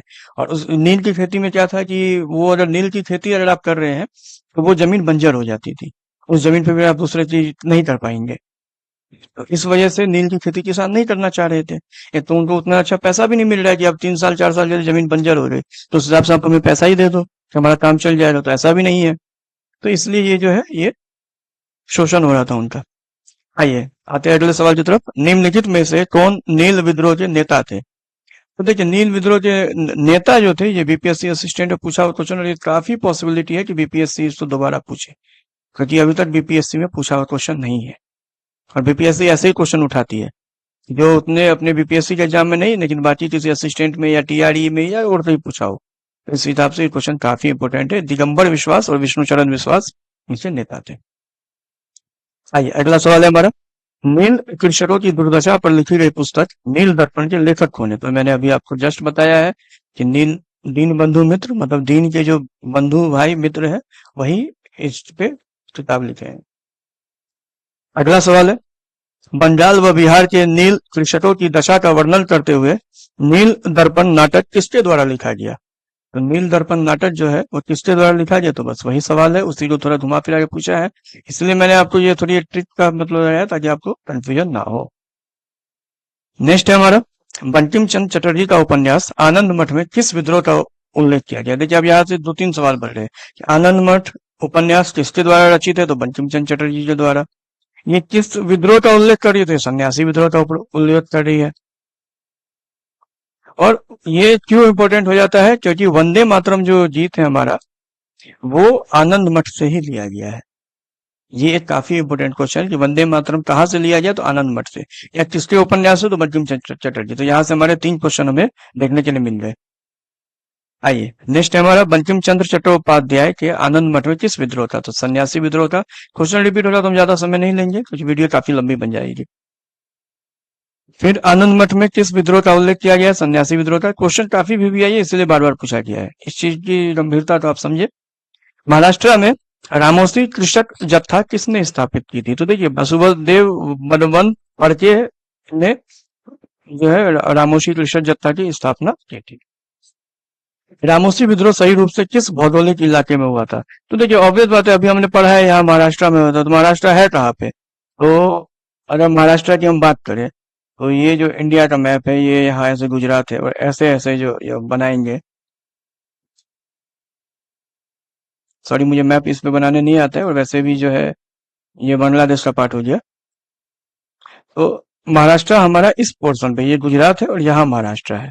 तो ये हमारा क्या हो गया? इस चीज को अगर हम ऐसे पढ़े तो ये पश्चिम, ये पूरब, और ये उत्तर, और ये दक्षिण। तो अब हम इस सवाल का जवाब देते हैं। सॉरी पूरा दक्षिण ये हो गया ना, सॉरी यहाँ पे थोड़ी कंफ्यूजन हो गई थी। अ, दक्षिण और पूरा पश्चिम। अब ये पोर्शन जो है ये पश्चिम पोर्शन हो गया ना। तो अब हमारा क्या है, इसका आराम से हम इसका आंसर निकाल सकते हैं, पश्चिमी घाट। अभी पश्चिमी भारत और पश्चिमी घाट, तो जैसा कि हमें पता है कि महाराष्ट्र जो समुद्र के किनारे पे है, पश्चिमी भारत तो ये भी होगा, लेकिन ये पश्चिमी घाट मतलब समुद्र के किनारे पर है, इसलिए पश्चिमी घाट इसका सही आंसर है। आइए नेक्स्ट हमारा। बघेड़ा विद्रोह कहाँ हुआ? तो बघेड़ा विद्रोह कहाँ हुआ? तो बघेड़ा विद्रोह बड़ौदा में हुआ। लेकिन इसको ऐसे भी याद रखते थे, बघेड़ा और बड़ौदा, इस तरह से थोड़ा अगर याद हो जाए तो ठीक है, नहीं तो आपको जैसे सही लगे। अगला सवाल है हमारा। पागल पंथ की स्थापना किसने की थी? तो पागल पंथ की स्थापना करम शाह ने की थी। पागल पंथ की स्थापना करम शाह ने की थी। नेक्स्ट है हमारा, बिहार का चौरी विद्रोह किस वर्ष हुआ? अब देखिए, चौरी चौरा के बारे में हम जानते हैं। गोरखपुर के पास में चौरी चौरा है, जहाँ पे जो है मतलब पुलिस वालों को जला दिया गया, 22 या 24 पुलिस वालों को जला दिया गया था, जिसकी वजह से गांधी जी ने अपना आंदोलन भी वापस ले लिया, असहयोग आंदोलन। तो ये चौरी विद्रोह इंपॉर्टेंट है यहाँ पे, ये चौरी विद्रोह कब हुआ था? चौरी विद्रोह जो है, बिहार में चौरी विद्रोह का कोई उल्लेख प्राप्त नहीं होता। ये 67 बीपीएससी के लिए एग्जाम में पूछा गया था। हाँ, लेकिन यहाँ पे एक चीज बताया गया कि चुआर विद्रोह करके जो है चुनाव चुआर रिवोल्ट पूछना चाहता है। इस हिसाब से जो है इसका विकल्प सी होगा, मतलब 1798 में चुआर विद्रोह। तो हमें इस क्वेश्चन से एक ये पता चला है कि क्या पता इस बार सही करके पूछ दे चुआर विद्रोह कहाँ हुआ, तो हमें 1798 पे टिक मारना है।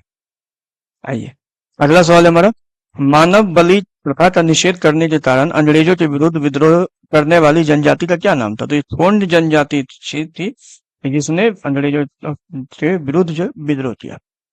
आइए, नेक्स्ट है हमारा, छोटा नागपुर जनजाति विद्रोह कब हुआ था? तो ये छोटा नागपुर जनजाति विद्रोह नाम से कोई विद्रोह हुआ ही नहीं है, ठीक है। लेकिन हाँ, इस क्षेत्र में विद्रोह बहुत सारे हुए हैं, तो इसका हम पढ़ लेते हैं कि जैसे कोल विद्रोह हुआ 1831 से 1832, संथाल विद्रोह 1857 के जस्ट पहले हुआ है 1855 से 1856, और मुंडा विद्रोह जो है वो 1899 से 1900 में, इसमें बिरसा मुंडा ने ये किया था। 1900 में बिरसा मुंडा की मृत्यु हो गई थी, इस कारण से बाद में ये मुंडा विद्रोह खत्म हो गया। तो ये 3 तरह के विद्रोह है जो कि इसी छोटा नागपुर के इर्द गिर्द है। तो हम इसको याद रखेंगे, अगले सवाल में ये सवाल नहीं आएगा, लेकिन इन तीनों से कोई सवाल आ सकता है। आइए, नेक्स्ट है हमारा, 1855 ईस्वी में संथालों ने किस अंग्रेज कमांडर को हराया था? तो ये मेजर बारो था, और मेजर बारो ने को इन्होंने मारा था। तो मैसेज देते थे मेजर बारो को मारो, इस वजह से संथालों ने कहा कि मेजर बारो को मारो। तो हमें इस हिसाब से कुछ याद करने में आसानी होगी। आइए, नेक्स्ट है हमारा, 1855 में संथाल विद्रोह का नेतृत्व किसने किया था? तो ये सिद्धो और कान्हो जो है, इन्होंने 18 मतलब संथाल विद्रोह का नेतृत्व जो है सिद्धो और कान्हो ने किया था। यही क्वेश्चन हमारा फिर रिपीटेड है, संथाल विद्रोह के नेता कौन थे? सिद्धो कान्हो। संथाल विद्रोह हुआ कब था? तो जैसा कि मैंने आपको बताया, आपको कुछ नहीं याद रखना, बस आपको ये याद रखना कि 1857 से जस्ट पहले हुआ है। अगर आपने ये याद रखना है तो आप 1855 1856 हमेशा मारेंगे और कभी इस चीज को नहीं भूलेंगे। संथाल विद्रोह जो है वो 1857 से जस्ट पहले का विद्रोह है। अब देखिए, मुंडाओं ने विद्रोह खड़ा किया था, तो मुंडाओं ने विद्रोह कब खड़ा किया था? तो विद्रोह तो उन्होंने 1895 में शुरू किया था, लेकिन इनका विद्रोह 1899 से 1900 के बीच में हुआ था, जब बिरसा मुंडा ने इसका नेतृत्व किया था। और बिरसा मुंडा की मृत्यु, जैसा मैंने आपको बताया कि 1900 में इनकी मृत्यु हो चुकी थी, इसी वजह से ये विद्रोह खत्म हो गया। आइए, नेक्स्ट सवाल है हमारा, उल गुलान विद्रोह किससे जुड़ा था? तो उल गुलान विद्रोह जो है वो बिरसा मुंडा से जुड़ा, मतलब मुंडा विद्रोह को ही कभी कभी उल गुलान विद्रोह भी कहा जाता है। हमें कंफ्यूज नहीं होना है, ये दोनों अगर आएगा तो हमें क्वेश्चन अपना वही रखना है आंसर, जो हमारा आंसर मुंडा विद्रोह का रहेगा। आइए, देखिए 9 जून 1900 को जेल में ही उनकी मृत्यु हो गई थी बिरसा मुंडा की, जैसा कि मैंने अभी आपको बताया था। आइए, आते आगे, मुंडा विद्रोह का नेता कौन था? तो बिरसा मुंडा थे, मुंडा विद्रोह के नेता हमने पढ़ा है। मुंडा विद्रोह का नेता बिरसा मुंडा। जो क्वेश्चन रिपीट होगा मैं जल्दी जल्दी आगे बढ़ूंगा। बिरसा मुंडा के अनुयायी उन्हें किसका अवतार मानते? तो देखिए, ये बिरसा धरती अब्बा जो है इनका अवतार मानते थे। क्वेश्चन में जहां जल्दी जल्दी बढ़ रहा हूँ, अगर आपको रिपीट करना हो तो आप आराम से वीडियो पॉज करके उस चीज को पढ़ के पढ़ सकते हैं, क्योंकि यहाँ पे बहुत सारे लोग हैं, तो इसलिए बहुत सारे लोग ये कहेंगे कि आप एक क्वेश्चन रिपीटेड क्वेश्चन पढ़ रहे हैं, तो इस वजह से आपकी वीडियो बहुत लंबी हो रही है। तो मेरा यहाँ पे यही मोटिव है कि ज्यादा लंबी वीडियो ना करते हुए क्वेश्चन को ऐसे बताना कि आपके दिमाग में वो चीज बैठ जाए, वरना किताब लेके तो आप भी पढ़ाई कर सकते हैं। मैं भी किताब से ही आपको पढ़ा रहा हूँ, मैंने कौन सा ये क्वेश्चन कहीं से लाया है। तो बस मेरा यही ये है कि मैं इस क्वेश्चन को ऐसे करके आपके सामने दूं कि आप अगर किताब ना भी देखें, आप बस ये वीडियो देख ले, तो आप एग्जाम में ऑप्शन से सही से टिक मार के आ जाएंगे। आइए, बिरसा को सोते हुए कब पकड़ा गया था? तो बिरसा को सोते हुए 3 फरवरी 1900 को पकड़ा गया था। हालांकि ये क्वेश्चन उतना इंपॉर्टेंट है नहीं, लेकिन आप डेट वाइज इतना ज्यादा नहीं पूछेगा, बीपीएससी प्री में पूछ लिया था, तो ये हो जाए बहुत ज्यादा टफ करने का तब, नहीं तो वैसे 1900 में उनकी मृत्यु हुई, तो 1900 में पकड़ा गया। ये हमें हमेशा याद रखना है, एग्जैक्ट डेट पूछना थोड़ा ज्यादा टफ हो जाता है क्वेश्चन को। बिरसा मुंडा का कार्य क्षेत्र कौन सा था? तो देखिए, बिरसा मुंडा झारखंड के थे, तो रांची में था। रांची में बिरसा मुंडा एयरपोर्ट आप लोग जानते होंगे, नाम सुने होंगे। और ऐसे ही रांची में बहुत सारी जगह है जहाँ पे बिरसा मुंडा चौक, ऐसे करके बिरसा मुंडा के नाम पे काफी चीजें वहां पर है। आइए, अगला सवाल है हमारा, 1899 से 1900 के मुंडा क्रांति का नेता कौन था? तो अभी हमने पढ़ा है, इसलिए जल्दी जल्दी पढ़ेंगे। बिरसा मुंडा किसके पक्ष में थे? तो झारखंड के पक्ष में थे। रांची झारखंड में है, हमें पता है ये चीज। 1831 में बुद्धो भरत के नेतृत्व में कोल विद्रोह किस क्षेत्र में हुआ था? तो देखिए, कोल विद्रोह जो है वो आपका सिंहभूम के क्षेत्र में हुआ था। ये सिंहभूम के क्षेत्र में हुआ था कोल विद्रोह। 1831 में बुद्धो भरत के नेतृत्व में कोल विद्रोह सिंहभूम के क्षेत्र में हुआ था। हौज विद्रोह कब हुआ था? तो हौज विद्रोह 1820 से 1821 के दौरान हुआ था। ये सब बस आपको एक बार याद रख लेना है कब हुआ था, बस हो गया। किस स्थान पर आदिवासियों ने अंग्रेजों के खिलाफ विद्रोह किया था? तो बहुत जगह किया है। छोटा नागपुर की होंद जनजाति ने 1820 से 21 में किया था, तो इस वजह से इसका आंसर जो है ई होगा। इससे ज्यादा होगा। छोटापुर नागपुर जनजाति विद्रोह कब हुआ था? तो अभी हमने पढ़ा है कि इस नाम से ऐसा कोई विद्रोह हुआ नहीं था। जो इससे रिलेटेड विद्रोह थे, जैसे चेरो विद्रोह, कोल विद्रोह, संथाल विद्रोह, मुंडा विद्रोह और हो विद्रोह 1820 से 21 को, तो इस हिसाब से जो है ये सब विद्रोह इस आसपास में हुए हैं। बिरसा मुंडा द्वारा किसको कमांडर इन चीफ नियुक्त किया गया था? तो देखिए, बिरसा मुंडा ने किसी को भी चीफ नियुक्त नहीं किया था, ये बस कंफ्यूज करने वाला है। और स्वामी मुंडा विद्रोह के नेता थे और इन्हें धरती आबा मतलब जगत पिता कहा जाता है। आइए, नेक्स्ट सवाल है हमारा, ताना भरत आंदोलन संबंधित है। तो ताना भरत आंदोलन जो है वो आदिवासी आंदोलन से संबंधित है। ताना भरत आंदोलन आदिवासी आंदोलन से संबंधित है। कोटा आंदोलन को किसने संगठित किया था? तो गुरु राम सिंह ने किया था। इसमें कंफ्यूज हो जाते हैं रामदास और राम सिंह में, लेकिन राम सिंह है। कोटा आंदोलन को गुरु राम सिंह ने किया था। अब देखिए, पंजाब में कोटा आंदोलन का प्रारंभिक उद्देश्य क्या था? तो प्रारंभिक उद्देश्य क्या था? सिख धर्म को परिष्कृत करना, मतलब धर्म से रिलेटेड ये आंदोलन था, तो धर्म को मत बढ़ाना उस हिसाब से था। नेक्स्ट सवाल है, 1921 का मोपला विद्रोह कहाँ हुआ था? तो ये केरल के इलाके में हुआ था। मोपला विद्रोह 1921 में हुआ था। आइए, नेक्स्ट सवाल है हमारा, 1921 का मोपला विद्रोह कहाँ हुआ था? तो ये केरला में हुआ है, मोपला विद्रोह। नेक्स्ट सवाल है हमारा, लॉर्ड कर्जन द्वारा किस वर्ष इंडियन यूनिवर्सिटीज एक्ट पारित किया गया था? तो लॉर्ड कर्जन ने जो है 1904 में ये इंडियन यूनिवर्सिटी एक्ट पारित किया था। अगला सवाल है, भारत में आधुनिक शिक्षा प्रणाली की नींव किसके द्वारा रखी गई? तो ये जो है 1835 के मैकॉले के मिनट्स में इस चीज के बारे में बताया गया है, और इन्हीं के द्वारा जो है आधुनिक शिक्षा प्रणाली की नींव रखी गई थी। अगला सवाल है, 1817 में कलकत्ता में हिंदू कॉलेज की स्थापना किसने की थी? तो डेविड हेयर इनका नाम है, जिसने जो है हिंदू कॉलेज की स्थापना की थी। तो देखिए, हिंदू कॉलेज ह से हेयर, ह से हेयर, ह से हिंदू, तो हिंदू कॉलेज की स्थापना किसने की थी? तो डेविड हेयर ने। आइए, नेक्स्ट सवाल है हमारा, नेशनल काउंसिल ऑफ एजुकेशन की स्थापना कब हुई? तो नेशनल काउंसिल ऑफ 15 अगस्त 1906 में जो है नेशनल काउंसिल ऑफ एजुकेशन की स्थापना की गई थी। अगला सवाल है, 1885 में डब्ल्यू सी बैनर्जी द्वारा इंगित भारतीय राष्ट्रीय कांग्रेस के निम्न उद्देश्यों में से कौन सा नहीं था? तो इसका सही आंसर है, शिक्षित वर्ग की पूर्ण सहमति से महत्वपूर्ण और आवश्यक सामाजिक विषयों पर विचार प्रकट करना। ये जो था ये नहीं था उद्देश्य, बाकी सारे उद्देश्य इसमें थे। आइए, नेक्स्ट आते हैं, शिक्षा में सुधार हेतु ब्रिटिश सरकार ने सैडलर विश्वविद्यालय आयोग कब नियुक्त किया था? तो देखिए, सैडलर विश्वविद्यालय 1917 में नियुक्त किया था, और 1917 एक चीज के लिए काफी ज्यादा फेमस है, जैसा कि आप जानते हैं, चंपारण आंदोलन के लिए भी 1917 फेमस है, चंपारण के लिए।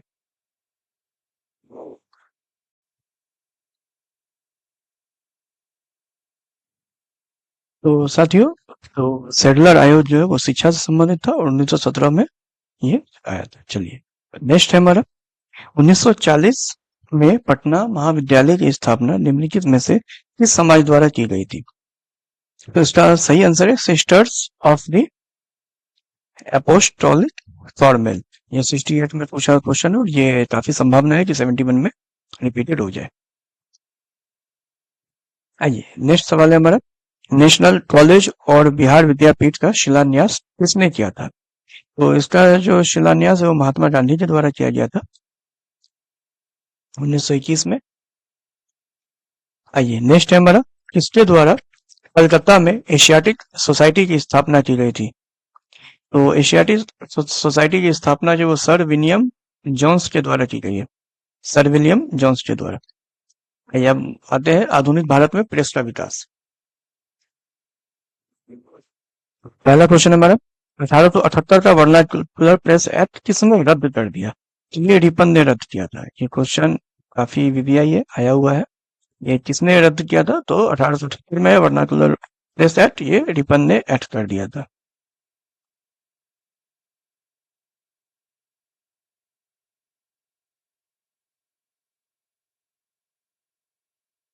अब देखिए वर्नाकुलर प्रेस एक्ट है क्या, तो ये क्या था, इस टाइप का क्वेश्चन आता है, वैसे हमें जानना भी जरूरी है। तो देखिए ये एक ऐसा समाचार पत्र बॉन्ड पेपर था कि इसमें क्या था कि वो मतलब किसी भी भारतीय भाषा के समाचार पत्र थे वो साइन करवा लेगा कि वो कोई भी ऐसी सामग्री नहीं छापेगा जो सरकार विरोधी है। अब बताइए ये जब आपने छाप मतलब साइन करवा लिया तो फिर दिक्कत है, अब हम सरकार के बारे में कुछ कह ही नहीं सकते। और इसमें कुछ सोम प्रकाश, भारत मिहिर, ढाका प्रकाश, सहचर तथा अनेक अन्य समाचार पत्रों के विरुद्ध मामले भी दर्ज किए गए थे। ये नेक्स्ट है हमारा, वर्नाक्युलर प्रेस एक्ट के बारे में निम्नलिखित में से कौन सा कथन सही है? तो क्या सही है इसमें, ये हम देख लेते हैं। तो इसमें जो है लिटन ने शुरू किया था, रिपन ने खत्म किया। गैंजिंग अधिनियम के रूप में भी जाना जाने लगा, क्योंकि गैंजिंग मतलब क्या था कि हम आपके बारे में कुछ बोल ही नहीं सकते, तो फिर क्या फायदा। मीडिया को तो स्वतंत्र रहने का अधिकार है ना। और इसको रिपन ने निरस्त कर दिया। तो ये 1, 2 और 3 ये सारा का सारा हमारा सही हो रहा। आइए अगला सवाल है, अमृत बाजार पत्रिका की स्थापना किसने की थी? तो अमृत बाजार पत्रिका की स्थापना शिशिर कुमार घोष ने की थी। नेक्स्ट है, निम्न अखबारों में से कौन सा मुख्यतः उदारवादियों की नीतियों का प्रचारक था? तो उदारवादियों की नीति का जो प्रचारक था वो लीडर था। लीडर लीडर पेपर जो है वो उदारवादियों की नीति का नहीं था। अब फ्री प्रेस जर्नल एक न्यूज एजेंसी थी। यंग इंडिया जो है वो साप्ताहिक पत्रिका थी। इसे महात्मा गांधी प्रकाशित करते थे। ये काफी बार क्वेश्चन में आ चुका है, मतलब यूपीएससी ने पूछा है कि महात्मा गांधी किसके द्वारा प्रकाशित होता? तो यंग इंडिया। लीडर समाचार पत्र के संपादक मदन मोहन मालवीय थे, और मालवीय जी उदारवादी दल के नेता थे, इसीलिए उदारवादी ये इसका हमारा सही आंसर हुआ है। आइए, निम्न में से कौन सा एक राष्ट्रवादी समाचार पत्र नहीं था? तो राष्ट्रवादी समाचार पत्र जो द टाइम्स ऑफ इंडिया नहीं था, बाकी सारे के सारे राष्ट्रवादी ही है। आइए नेक्स्ट है हमारा, 1784 ईस्वी में एशियाटिक सोसाइटी ऑफ बंगाल का आरंभ किसने किया था? ये अभी हमने पीछे पढ़ा है, विलियम जोन्स।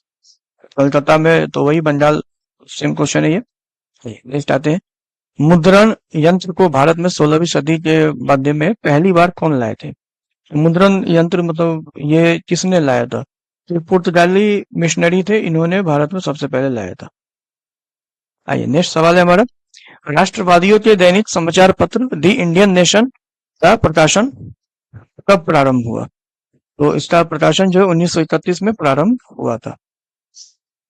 अगला सवाल है, भारत में मीडिया को नियंत्रित करने के लिए एक्ट कब पारित किए गए? तो मीडिया को नियंत्रित करने के लिए समय समय पर एक्ट पारित किए गए हैं, जिसमें 1835, 1867, 1878 और 1908। 1878 में अभी ने पढ़ा है हमने, वर्नाकुलर प्रेस एक्ट का। तो इसको देख लीजिए, सर्वप्रथम 1835 में एक्ट किया गया। इसको 1867 में लिटन ने किया था। लिटन ने फिर 1868 में प्रेस एक्ट किया था, और ये लास्ट में जो है लॉर्ड मिंटो ने 1908 में भी एक एक्ट पारित किया था। अमेरिका में फ्री हिंदुस्तान अखबार किसने शुरू किया था?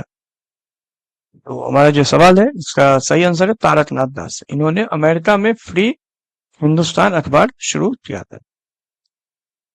नेक्स्ट क्वेश्चन है हमारा, क्रांतिकारी गतिविधियों के साथ कौन सी पत्रिका जुड़ी हुई नहीं थी?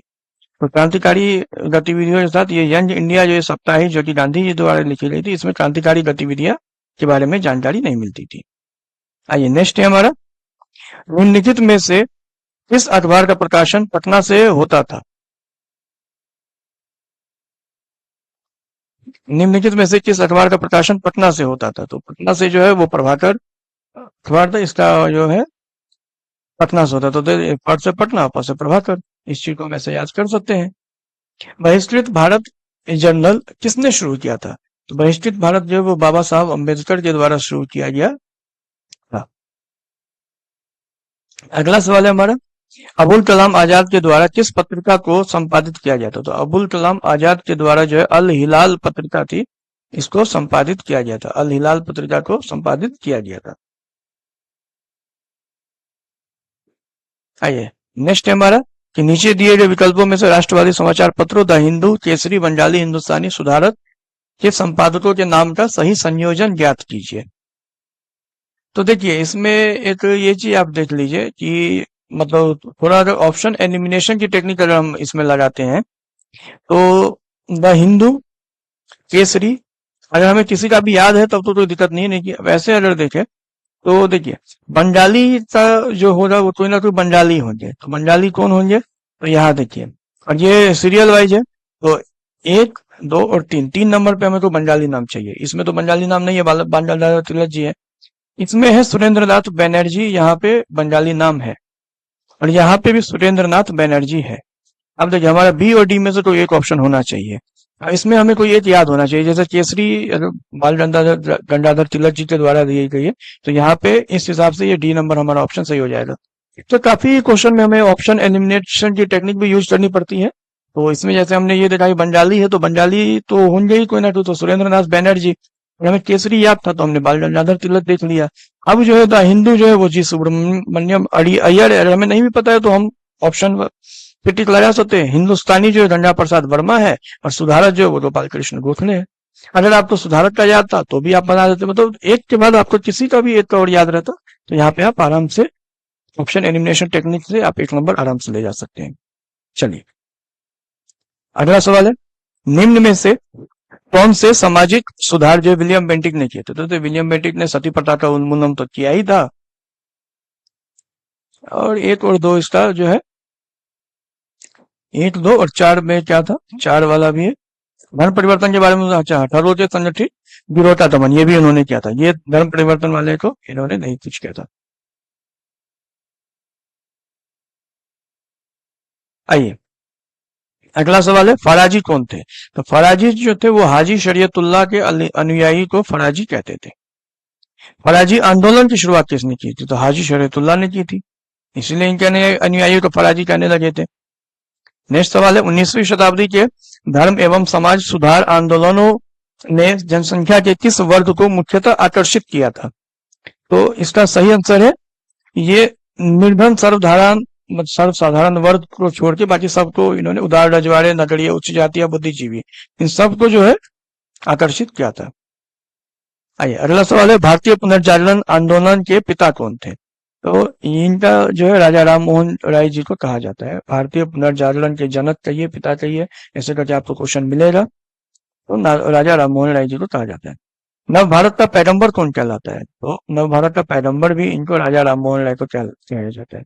तो देखिए यहाँ पे आप इस चीज को देख लीजिए, आधुनिक भारत का पिता, भारतीय राष्ट्रवाद का जनक, नव भारत का पैगंबर, हम आधुनिक पुरुष तथा युगदूत, इसको आप अगर देख लीजिएगा तो आप यहाँ से एक क्वेश्चन अगर बन गया तो आप आराम से बना दिए। भारतीय पुनर्जागरण का पिता, अभी हमने क्वेश्चन पढ़ा है, भारतीय राष्ट्रवाद का पैगंबर, नव भारत का पैगंबर, अतीत और भविष्य के मध्य सेतु, इस सब तरह की उपाधि से राजा राम मोहन राय जी को कहा जाता था। निम्न में से कौन आत्मीय सभा के संस्थापक थे? तो आत्मीय सभा के संस्थापक राजा राम मोहन राय जी थे। आइए आगे आते हैं, ब्रह्म समाज की स्थापना हुई थी। तो देखिए ब्रह्म समाज की स्थापना जो 1828 में की गई है, राजा राम मोहन राय जी ने की थी। तो यहाँ पे ऑप्शन कोई नहीं है, तो हमें नन ऑफ दी यहाँ पे आंसर होगा।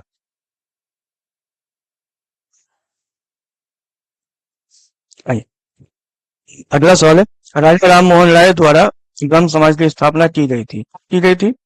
तो इसका भी वही है कि 1828। सती को गैर कानूनी किसने घोषित किया था? तो विलियम बेंटिक, अभी हमने पीछे पढ़ा है, विलियम बेंटिक ने इस पे कार्य किए थे। फराजी आंदोलन के विरोध में 1893 में ढाका में ताई यूनी आंदोलन किसने चलाया था? तो जौनपुर के करामत अली थे, इन्होंने क्या किया था, ढाका में इसके विरोध में एक आंदोलन चलाया था जिसका नाम था ताई यूनी आंदोलन। ये डायरेक्ट पूछ सकता है ताई यूनी आंदोलन किससे संबंधित है? जौनपुर के करामत अली से संबंधित था। पंजाब हिंदू सभा की स्थापना किस वर्ष हुई थी? पंजाब हिंदू सभा की स्थापना 1909 में की गई थी। 1909 में पंजाब हिंदू सभा की स्थापना की गई थी। नेक्स्ट है हमारा, वर्ष 1928 में बिहार में रविदास सभा का गठन किसने किया था? तो रविदास सभा का गठन जो है किसने किया था? तो जगजीवन, बाबू जगजीवन राम के नाम से ये फेमस थे, इन्होंने किया था। आइए अगला सवाल है, प्रार्थना समाज के संस्थापक कौन थे? तो आत्माराम पांडुरंग इनका नाम था, प्रार्थना समाज के ये संस्थापक थे। आइए अगला सवाल है, भारतीय स्वतंत्रता संग्राम के दौरान प्रार्थना समाज की स्थापना किसने की थी? तो आत्माराम पांडुरंग। नेक्स्ट है, 19वीं शताब्दी के उत्तरार्ध में नव हिंदूवाद के सर्वश्रेष्ठ प्रतिनिधि कौन थे? तो स्वामी विवेकानंद जी को सर्वश्रेष्ठ प्रतिनिधि कहा जाता है हिंदू। आइए नेक्स्ट सवाल है, किसने 1873 ईस्वी में सत्यशोधक समाज की स्थापना की थी? तो ज्योतिबा फुले ने सत्यशोधक समाज की स्थापना की थी। ये सब काफी वीवीआई क्वेश्चन है। सत्यशोधक समाज की स्थापना, फिर वही क्वेश्चन है, ज्योतिबा फुले ने की थी। थियोसोफिकल सोसाइटी की स्थापना किसने की थी? तो इसका नाम है मैडम एचपी ब्लावेट्स्की। मैडम एचपी ब्लावेट्स्की ने थियोसोफिकल सोसाइटी की स्थापना की थी। आइए फिर वही क्वेश्चन है, मैडम एचपी ब्लावेट्स्की ने थियोसोफिकल सोसाइटी की स्थापना की थी। भारत में नारी आंदोलन इनकी प्रेरणा से आरंभ हुआ। किनकी प्रेरणा से? तो ज्योतिबा फुले, सत्यशोधक समाज की स्थापना जिन्होंने की थी, उन्हीं से ये हुआ। आइए अब हमारा फिर एक मिलाने वाला क्वेश्चन है, हम फिर यहाँ पे ऑप्शन एलिमिनेशन की टेक्निक लगाने का कोशिश लेंगे।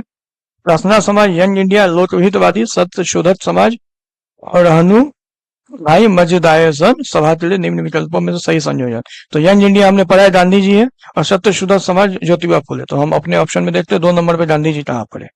तो देखिए 2 नंबर पे गांधी जी यहाँ है, मोहनदास करमचंद गांधी, और 2 नंबर पे तो इसका बी आंसर होगा, हमें आराम से मिल गया। लेकिन हम यहाँ 4 नंबर पे भी ज्योतिबा फुले को भी देखते हैं। तो ज्योतिबा फुले देखिए यहाँ 4 नंबर पे ज्योतिबा फुले भी था। नहीं, हमें चूंकि ये भी पता था इसलिए हमने सही, आप बाकी को देख लेते। प्रार्थना समाज हमने अभी पढ़ा था, आत्माराम पांडुरंग ने की थी।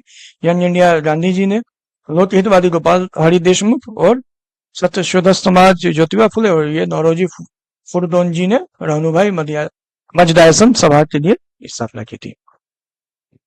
आइए नेक्स्ट आते हैं, नाई धोबी बंद सामाजिक बॉयकॉट का एक स्वरूप था, ये 1919 में किसके द्वारा चलाया गया था?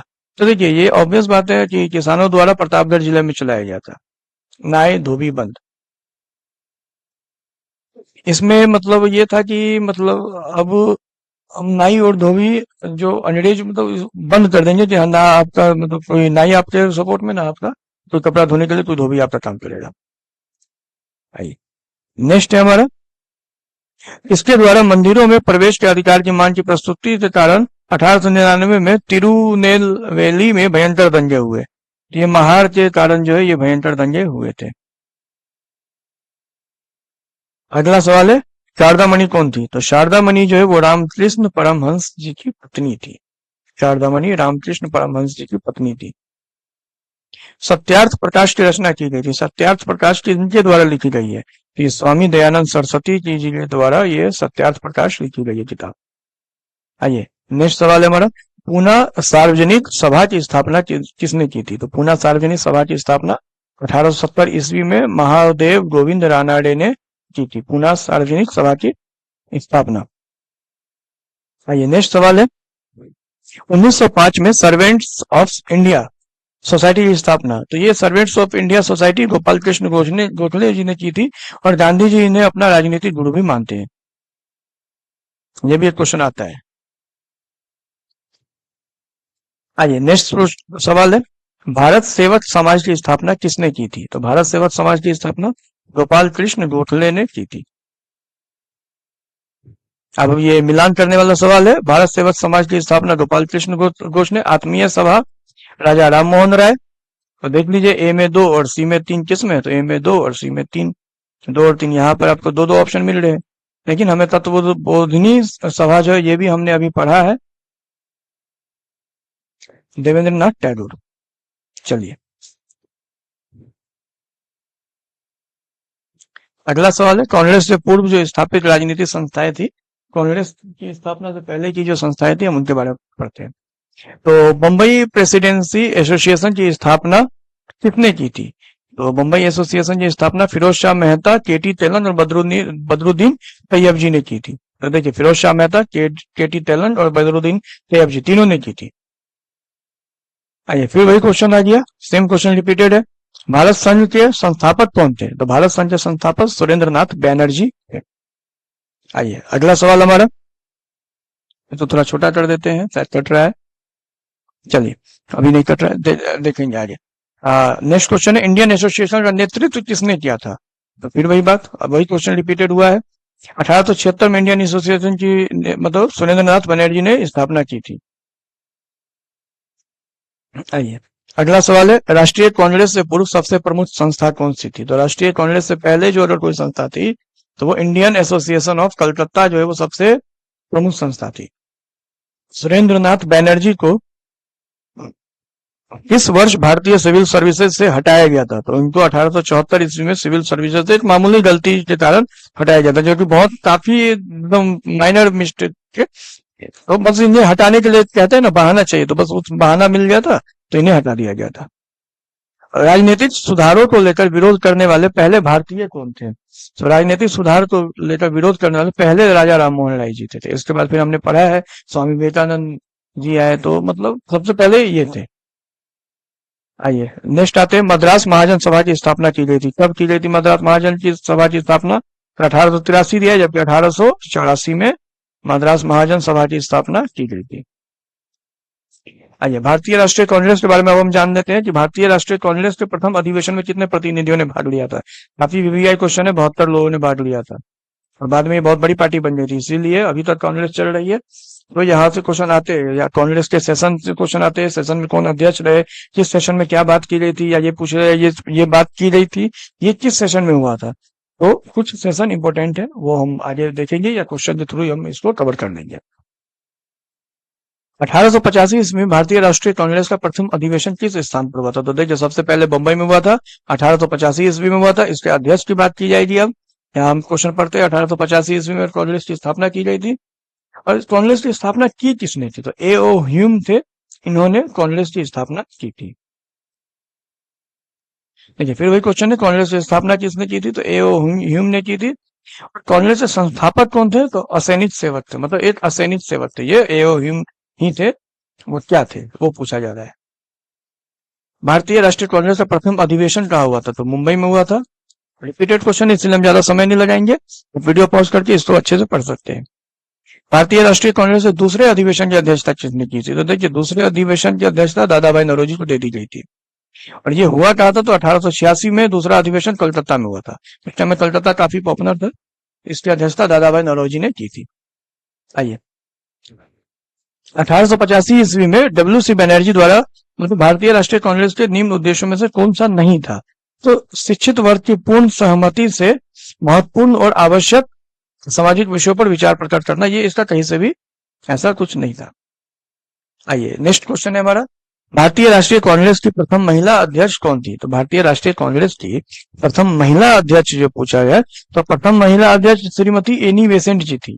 लेकिन अगर ये पूछा जाए प्रथम भारतीय महिला अध्यक्ष कौन थी, तब सरोजिनी नायडू जी का नाम हम लेंगे। ये ऐसा कोई क्वेश्चन आ जाता है तो हमारा ऑप्शन यहाँ पे बी है, प्रथम महिला अध्यक्ष प्रथम भारतीय सरोजिनी नायडू। आइए अगले सवाल पे आते हैं, इस वर्ष में एक भारतीय महिला मतलब भारतीय राष्ट्रीय कांग्रेस की अध्यक्ष बनी थी। तो यहाँ पे इसका आंसर ई है। तो देखिए हमने पढ़ा है कि 40वें अधिवेशन में 1925 में कानपुर में हुए 40वें अधिवेशन में सरोजिनी नायडू बनी थी। तो ऐसे ही का जो क्वेश्चन पूछता है जिसमें कुछ इंपॉर्टेंट है, यहाँ पे पहली बार भारतीय महिला सरोजिनी नायडू अध्यक्ष बनी है, तो कब बनी है? तो 1925 में। यह अधिवेशन कहाँ हुआ? तो कानपुर में। तो ऐसे ही करके बहुत अधिवेशन हुए हैं, तो हमें सारे याद रखने की जरूरत नहीं है, लेकिन हाँ कुछ क्वेश्चन हमारे एग्जाम में आ जाते हैं। आइए इंडियन नेशनल कांग्रेस की प्रथम भारतीय महिला अध्यक्ष कौन थी? अब प्रथम भारतीय की बात आ गई है तो हम सरोजिनी नायडू जी पे टिक करेंगे। प्रथम महिला अध्यक्ष की बात आएगी तो हम एनी बेसेंट जी पे टिक लगाएंगे। भारतीय राष्ट्रीय कांग्रेस की प्रथम महिला अध्यक्ष, वही क्वेश्चन, प्रथम महिला अध्यक्ष वही क्वेश्चन है आपका है एनी बेसेंट, जो अभी हमने पीछे बात की है।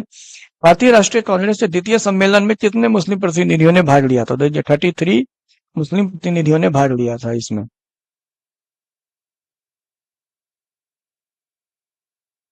अगला सवाल है, भारतीय राष्ट्रीय कांग्रेस के द्वितीय मुस्लिम अध्यक्ष कौन थे? तो द्वितीय मुस्लिम अध्यक्ष कौन थे? तो रहीमतुल्लाह मोहम्मद सयानी, ये द्वितीय मतलब मुस्लिम अध्यक्ष थे।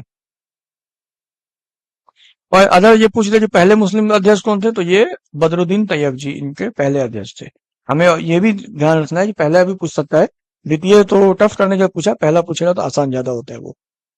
आइए नेक्स्ट आते हैं, महात्मा गांधी ने भारतीय राष्ट्रीय कांग्रेस के किस अधिवेशन की अध्यक्षता की थी? तो महात्मा गांधी जी ने 1924 में बेलगांव का अधिवेशन था, बस एक ही अधिवेशन की अध्यक्षता की है इन्होंने, 1924 के बेलगांव के मतलब अधिवेशन, जो कि कर्नाटका में।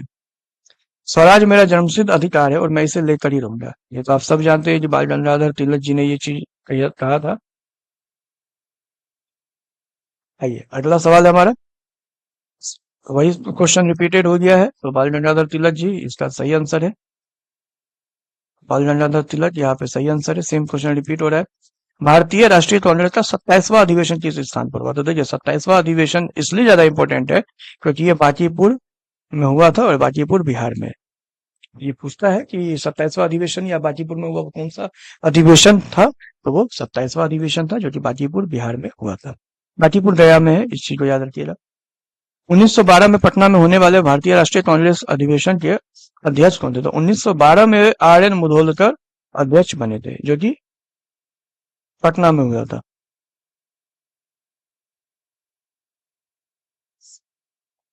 अब देखिए बिहार में जो अधिवेशन हुए कांग्रेस के, वो सारे के सारे इंपोर्टेंट है। नेक्स्ट सवाल है हमारा, सुरक्षा वॉल्व सिद्धांत के आधार पर भारतीय राष्ट्रीय कांग्रेस की स्थापना ब्रिटिश सरकारों को खतरों से बचाने के लिए थी। उपयुक्त विचार किस नेता के थे? ये सुरक्षा वॉल्व मतलब किसने दिया था? ये लाला लाजपत राय जी ने दिया था। सुरक्षा वॉल्व ये पूछता भी है, सुरक्षा वॉल्व किनसे संबंधित है, तो ये लाला लाजपत राय जी से संबंधित है। नेक्स्ट है हमारा, किसने कहा था कांग्रेस आंदोलन ना तो लोगों द्वारा प्रेरित था, ना ही यह उनके द्वारा सोचा या योजनाबद्ध किया गया था? ये किसने कहा था? तो देखिए ये लाला लाजपत राय जी ने कहा था ये चीज। तो कांग्रेस का आंदोलन जो है ना, वो किसी के द्वारा प्रेरित नहीं था, ना ही तो सोचा या योजनाबद्ध, ये बस हो गया। ये चीज लाला लाजपत राय जी ने कहा था। एक एकता थी, सबने कहा तो हो गया, पहले से इसमें कुछ डिसाइडेड नहीं था। अब देखिए अगला सवाल है, मुझे विश्वास है कि कांग्रेस अपने विनाश की तरफ जा रही है और मेरी यह बड़ी इच्छा भारत में रहते हुए कि इससे शांति प्रिय निधन के लिए इसका सहायक बनूं। तो ये किसने कहा था? तो ये लॉर्ड कर्जन, हमने पीछे भी बात की है कि लॉर्ड कर्जन ने की थी, क्योंकि 1905 में जो है वो बंगाल विभाजन हुआ था। 1905 में बंगाल विभाजन हुआ था, और लॉर्ड कर्जन जो है उसका टेन्योर भी इसी पीरियड में था। तो इसी के टाइम में जो है इसने कहा था कि इसको मतलब चूंकि बंगाल विभाजन हो गया था, कांग्रेस में काफी उथल पुथल हुई थी, 1906 में मुस्लिम लीग की स्थापना हो रही थी, तो इसको लगा था कि कांग्रेस टूट जाएगी, बट इसीलिए इसने ये चीज कहा था कि अगर टूट जाती है तो मेरी इच्छा रहेगी मैं भारत में रहते ही इसका सहायक बनूंगा, तो मेरे सामने में टूट जाती तो ज्यादा अच्छी रहती। बाकी वो टूटने वाली है, इन्होंने ये भविष्यवाणी की थी कि अपने विनाश की तरफ जा रही है। आइए नेक्स्ट है हमारा, इनमें से किसने कहा था कि कांग्रेस का महल लड़खड़ा रहा है? और यही बात सेम क्वेश्चन है, बस कर्जन ने कहा था ये चीज कि मतलब कांग्रेस लड़खड़ा रही है पार्टी और मेरी इच्छा रहेगी मेरे सामने में हो जाता तो उसका क्रेडिट मुझे मिलता। आइए नेक्स्ट है हमारा, रजनी पामदत्त ने कहा कि वे साम्राज्यवाद से लड़ते भी थे और सहयोग भी करते थे। किस राजनीतिक गठबंधन के बारे में कहा? तो उन्होंने राष्ट्रीय कांग्रेस के बारे में कहा। तो ये बात सही है कि इन्होंने ये लड़ते भी थे और सहयोग भी करते थे। आइए नेक्स्ट है हमारा, 1897 के भारतीय राष्ट्रीय कांग्रेस के अमरावती अधिवेशन को किसने 3 दिवसीय तमाशा कहा था? तो जैसा कि मैंने आपको कहा था कि कांग्रेस के सारे अधिवेशन इंपॉर्टेंट है, लेकिन इसमें कुछ अधिवेशन ऐसे है जिसमें कुछ ऐसी बातें हुई है जो वहां से कुछ बातें आ जाती है। अब जैसे 3 दिवसीय तमाशा कहा था, तो ये कहाँ हुआ था? तो अमरावती अधिवेशन में हुआ था। किसने कहा था? तो अश्विनी कुमार दत्त जी ने कहा था ये चीज। आइए नेक्स्ट है हमारा, 20वीं सदी के प्रारंभिक वर्षों में कांग्रेस की में विभाजन की प्रक्रिया शुरू हुई थी। कब विभाजन की प्रक्रिया शुरू हुई थी? ये सभी है इसका आंसर। कांग्रेस आंदोलन में लोगों की भागीदारी पर, कांग्रेस आंदोलन की रणनीति पर, कांग्रेस आंदोलन के उद्देश्यों पर, सारी चीजों के कारण हुई थी। आइए नेक्स्ट सवाल है, न्यू नेम्स फॉर ओल्ड, इसकी जो है मतलब ये कांग्रेस की आलोचना की गई थी इसमें सरवाड़ा वर्ग के साथ संपर्क से बाहर होने के लिए। इनके लेखक कौन थे? इनके लेखक अरविंद घोष थे। अरविंद घोष, अरविंदो घोष, आपको जो मिले वही लगाना है, ठीक। नेक्स्ट है हमारा, भारतीय राष्ट्रीय कांग्रेस के द्वितीय सम्मेलन में कितने मुस्लिम प्रतिनिधियों ने भाग लिया था? ये क्वेश्चन अभी हमने पढ़ा है, 35 में भाग लिया था। नेक्स्ट सवाल है, 1918 में मोंटफोर्ट सुधारों पर कांग्रेस ने एक महत्वपूर्ण रूप अपनाया, जिसके कारण पुराने उदारवादी अवशेष टूट गए, जिन्होंने गठन किया किस चीज का गठन किया था इन्होंने? तो देखिए, ये सप्रू, जयकर और चिंतामणि ने इन्होंने किस चीज का गठन गठन किया? इंडियन नेशनल लिबरल फेडरेशन का गठन किया था। अगला सवाल है, 1922 में गया के इंडियन नेशनल कांग्रेस के अधिवेशन के अध्यक्ष कौन थे? तो गया के जो अध्यक्ष थे, अभी हमने बात की है कि 1922 में जो अधिवेशन हुआ था वो गया में चित्तरंजन दास जी थे। बिहार के जितने अधिवेशन है हमें सबको याद रखना है, कहाँ हुआ, कब हुआ और इसके अध्यक्ष कौन थे। वही क्वेश्चन रिपीटेड है, चित्तरंजन दास जी का आंसर होगा। ये सारे काफी क्वेश्चन आ चुका है, ये देखिए, चित्तरंजन दास, CR दास। भारतीय राष्ट्रीय कांग्रेस का गया अधिवेशन 1922 में हुआ था, तो भी हमने पढ़ा है पीछे। अपने किस कार्यकारिणी कमेटी में कांग्रेस ने भू स्वामित्व को समाप्त करने की नीति अपनाई थी? तो ये 1937 की जो इसकी कार्यकारिणी कमेटी थी, उसमें इसने कहा था भू स्वामित्व को हम समाप्त करेंगे। आइए, अगला सवाल है, 1938 में भारतीय राष्ट्रीय कांग्रेस के अध्यक्ष निर्वाचित हुए थे। 1938 में कौन मतलब अध्यक्ष हुए थे? तो सुभाष चंद्र बोस जी। ये 1938 में ये निर्वाचित हुए थे। एक्चुअली हरिपुरा अधिवेशन था, जो भी पूछता है कि 1938 में कांग्रेस अधिवेशन कहाँ हुआ, तो हरिपुरा अधिवेशन में हुआ था। इसमें सुभाष चंद्र बोस जी निर्विरोध हुए थे। और इसके बाद जो है, मतलब 1939 में भी त्रिपुरी अधिवेशन में मतलब पद्मनी सीतारामैया को हराकर अध्यक्ष पद से जीते थे, लेकिन उन्होंने 1939 में अध्यक्ष पद से इस्तीफा दे दिया और राजेंद्र प्रसाद को सुभाष चंद्र बोस की जगह नया अध्यक्ष बनाया गया। एक्चुअली त्रिपुरी संकट है, इसके बाद हम आगे पढ़ेंगे। इस कारण से उन्होंने इस्तीफा दिया था, क्योंकि मतलब कुछ लोगों को वो पसंद नहीं थे, इसलिए उन्होंने कहा कि मैं इस्तीफा दे देता हूँ। उसके बाद उन्होंने फॉरवर्ड ब्लॉक की स्थापना की थी। आइए, नेक्स्ट सवाल है हमारा, 1888 में इलाहाबाद में किस राजा ने भारतीय राष्ट्रीय कांग्रेस के चौथे अधिवेशन के संपन्न होने में बहुत बहुमूल्य सहायता प्रदान की थी? तो ये जो है, ये दरभंगा के राजा है। इन्होंने सबसे मतलब अच्छी महत्वपूर्ण मतलब भूमिका अदा की थी। नेक्स्ट सवाल है हमारा, वह कौन सा कांग्रेस अध्यक्ष था जिसने क्रिप्स मिशन व लॉर्ड वेवेल दोनों से वार्ताएं की थी? तो ये अब्दुल कलाम आजाद थे, अबुल कलाम आजाद। इन्होंने क्रिप्स मिशन से भी बात की थी और लॉर्ड वेवेल दोनों से बात की थी। आइए, अगला सवाल है हमारा, भारत के विभाजन के समय भारतीय राष्ट्रीय कांग्रेस का अध्यक्ष कौन था? जब भारत का विभाजन हुआ तो टाइम में जो है JB कृपलानी इसके अध्यक्ष थे, भारतीय राष्ट्रीय कांग्रेस के। और जैसा कि आप जानते हैं कि भारत का विभाजन कब हुआ था, तो आजादी के बाद भारत पाकिस्तान को लेकर जब विवाद हुआ था, उसी में भारत का विभाजन किया गया था। आइए, नेक्स्ट है हमारा, सन 1947 के भारतीय राष्ट्रीय कांग्रेस के दिल्ली अधिवेशन की अध्यक्षता किसने की थी? 1947 में जो दिल्ली अधिवेशन था, उसकी अध्यक्षता डॉक्टर राजेंद्र प्रसाद जी ने की थी। नेक्स्ट है हमारा, इलाहाबाद में संपन्न कांग्रेस कार्यकारिणी समिति की बैठक अप्रैल मई 1942 में निम्नलिखित सदस्यों में से एक सदस्य भारत के नाजीवाद, फौसीवाद तथा साम्राज्यवाद विरोधी निश्चित रूप के कारण जापान के विरुद्ध गेरिल्ला युद्ध की अपनी योजना के पक्ष में बहुमत जुटाने में सक्षम हुए, ये कौन थे? तो ये जवाहरलाल नेहरू जी थे। जवाहरलाल नेहरू जी थे ये। आइए, हमारा अगला सवाल है, निम्नलिखित में से भारतीय राष्ट्रीय कांग्रेस के किस अधिवेशन में पहली बार मौलिक अधिकारों से संबंधित प्रस्ताव पारित हुआ था? तो देखिए, ये जो है वो कराची अधिवेशन था 1931 का, जिसमें मौलिक अधिकारों से संबंधित प्रस्ताव पारित किए गए थे। इसके बाद गांधी इरविन समझौता भी 1931 में हुआ है। तीसरा गोलमेज सम्मेलन भी जो है, दूसरा गोलमेज सम्मेलन हुआ था जिसमें गांधी जी ने भाग लिया था, ये भी उसी टाइम में हुआ था, 1930, 31 और 32 में।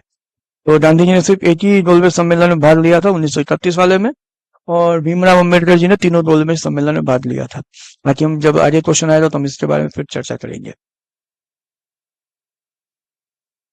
आइए, नेक्स्ट है हमारा, कांग्रेस में गठबंधन और नरमदन, तो ये कब हुआ? तो सबसे पहले तो 1906 ईस्वी में, मतलब 1916 में इसकी बंटवारा हुई थी, 1906 ईस्वी में मुस्लिम लीग की स्थापना की गई थी।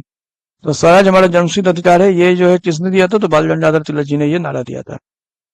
और ये धर्मदंड से संबंधित थे। अधिकतर ग्रामपंथी नेता थे। कहाँ से नेता बिलोंग करते थे? तो ये शहरी क्षेत्र से बिलोंग करते थे। आइए, नेक्स्ट सवाल है हमारा, निम्न में कौन उपग्रंथी नहीं था? उपग्रंथी कौन इसमें नहीं था? तो गोपाल कृष्ण गोखले जी जो थे, जो कि गांधी जी के राजनीतिक गुरु भी कहे जाते हैं। आइए, नेक्स्ट सवाल है हमारा, भारतीय राष्ट्रीय आंदोलन चरमपंथियों के प्रभाव दिन कब आया था? तो जैसा कि मैंने अभी बताया आपको, 1906 में जो है ये गरमपंथी मतलब नरम दल और नरम दल के बीच मतलब बीच में ये बंटवारा हो गया था और मुस्लिम लीग की स्थापना भी की गई थी। बंगाल विभाजन के बाद जो है ये लोग बच्चों की बंगाल विभाजन ऐसी घटना थी जिसका सब विरोध करना चाहते थे, तो कांग्रेस का विरोध इन लोगों को पसंद नहीं आया, तो इन लोगों ने कहा कि हम लोग अपने तरीके से पार्टी बना के काम करेंगे। आइए अगला सवाल है हमारा, निम्नलिखित में से कौन सा नेता कांग्रेस के गरम दल से संबंधित था? तो गरम दल से इसमें से कौन संबंधित है? तो अरविंदो घोष। नेक्स्ट है हमारा, राष्ट्रीय आंदोलन में निम्न में से किसको नरम दलीय के तौर पर नहीं जाना जाता? तो नरम दलीय के तौर पे लाल गंगाधर तिलक जी को नहीं जाना जाता है, ये हम सभी जानते हैं। आइए अगला सवाल है हमारा, कांग्रेस के नरम दल के नेताओं की आंदोलन की पद्धति क्या थी? मतलब किस तरह की पद्धति थी? तो राजा वाम मध्य आंदोलन, मतलब ये कॉन्स्टिट्यूशनल एजिटेशन, मतलब यह प्रशासन में भारतीय लोगों की मतलब भागीदारी की मांग तथा जनता में राजनीतिक जागरूकता उत्पन्न करना था। इनका ये था कि आप जो प्रशासन चला रहे उसमें हमारे भारतीय की भी ज्यादा से ज्यादा मतलब उनको भी दीजिए उसमें पोस्ट, हमारे भारतीय भी वहां रहेंगे। अगला सवाल है, शेरे पंजाब के नाम से कौन मशहूर थे? तो लाला लाजपत राय जी जो है शेरे पंजाब के नाम से मशहूर थे, और इन्हें ही जो है पंजाब केसरी भी कहा जाता था। और जलियांवाला बाग में जो मतलब पहले जो रॉलेट एक्ट के विरुद्ध में जो लाठी चार्ज हुआ था उसी में इनकी मृत्यु हो गई थी।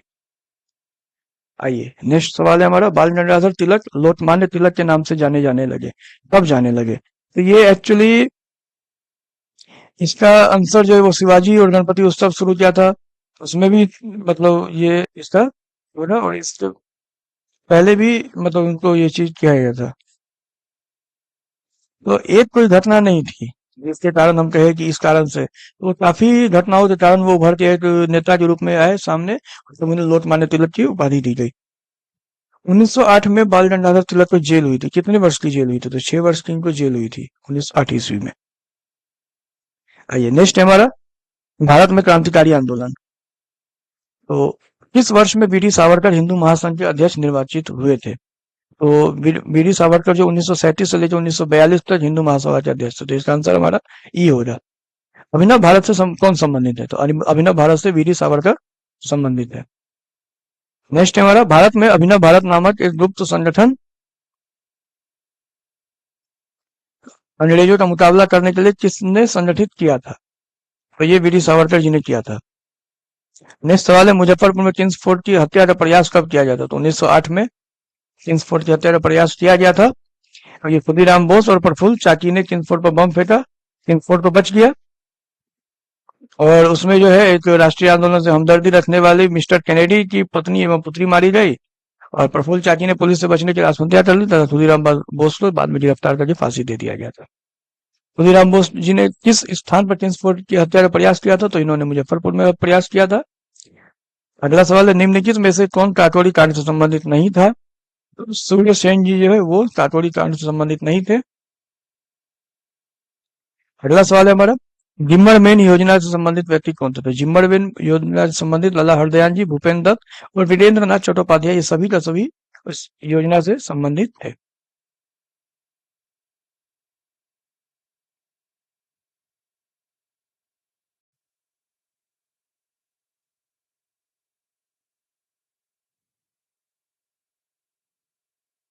अगला सवाल है, 1920 के मध्य में हिंदुस्तानी सेवा दल की शुरुआत किसने की? तो हिंदुस्तानी सेवा दल की शुरुआत जो है एस एन हार्डिकर ने की थी। चलिए नेक्स्ट है हमारा, पटना युवक संघ की स्थापना कब हुई थी? तो पटना युवक संघ की स्थापना 1927 ईस्वी में की गई थी। ठीक है, ये बिहार में क्रांतिकारी गतिविधियों को आगे बढ़ाने में सहयोग मतलब महत्वपूर्ण रहा था। अगला है, भारतीय क्रांति की जननी किसे कहा गया है? तो भारतीय क्रांति की जननी जो मैडम भिकाजी रुस्तम कामा को कहा गया है। इन्होंने स्टुटगार्ट पे, जर्मनी के स्टुटगार्ट पे जो है हिंदुस्तान का झंडा फहराया था। आइए अगला सवाल है, मैडम कामा ने भारत के तिरंगी स्वतंत्रता ध्वज को कहाँ फहराया था? स्टुटगार्ट, जैसा कि अभी मैंने आपको बताया है, स्टुटगार्ट में ये क्वेश्चन आ चुका है। सेम क्वेश्चन है 1907 ईस्वी में, हमें ईस्वी भी याद रखनी है कब फहराया था, तो 1907 ईस्वी में स्टुटगार्ट में फहराया था। इस वर्ष हिंदुस्तान रिपब्लिकन एसोसिएशन की स्थापना हुई थी, तो इसकी स्थापना 1924 में की गई थी? Hindustan Republican association.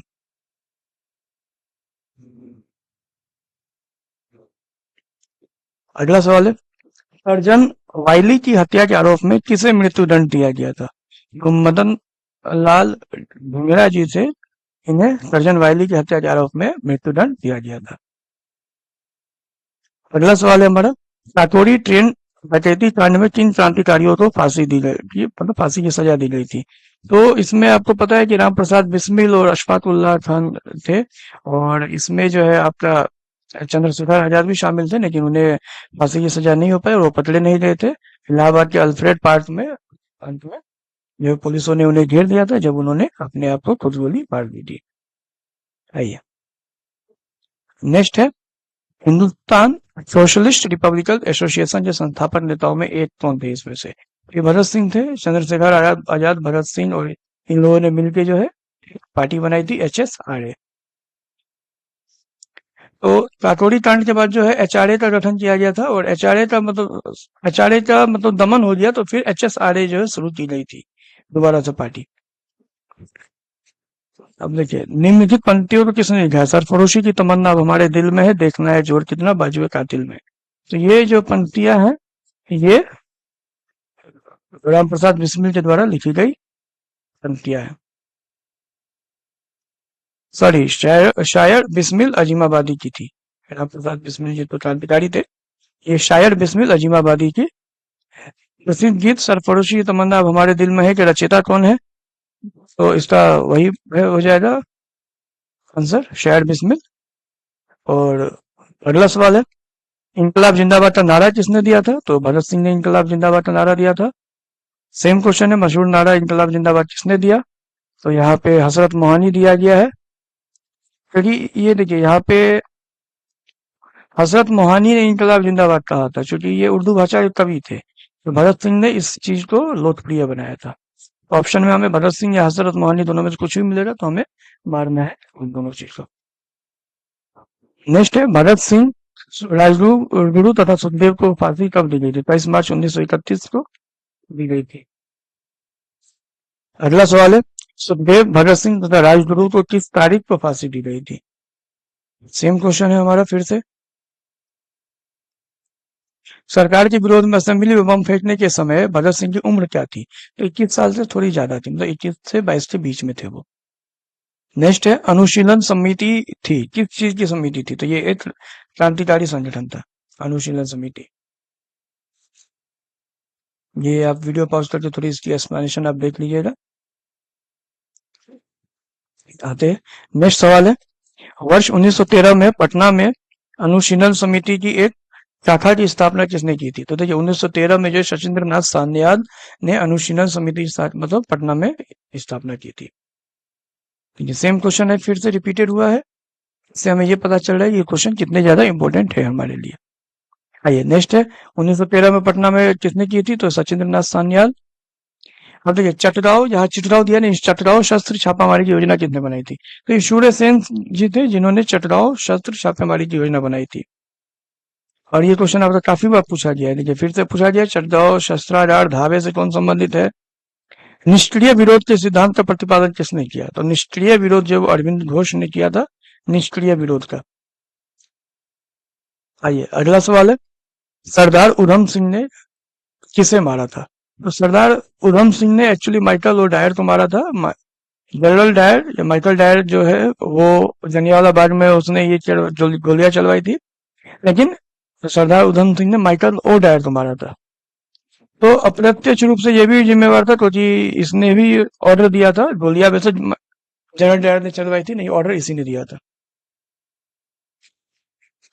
आइए, नेक्स्ट है, 1923 से 28 के काल में भारतीय राजनीति में क्रांतिकारी कार्यविधियों की पुनरावृत्ति का कारण था।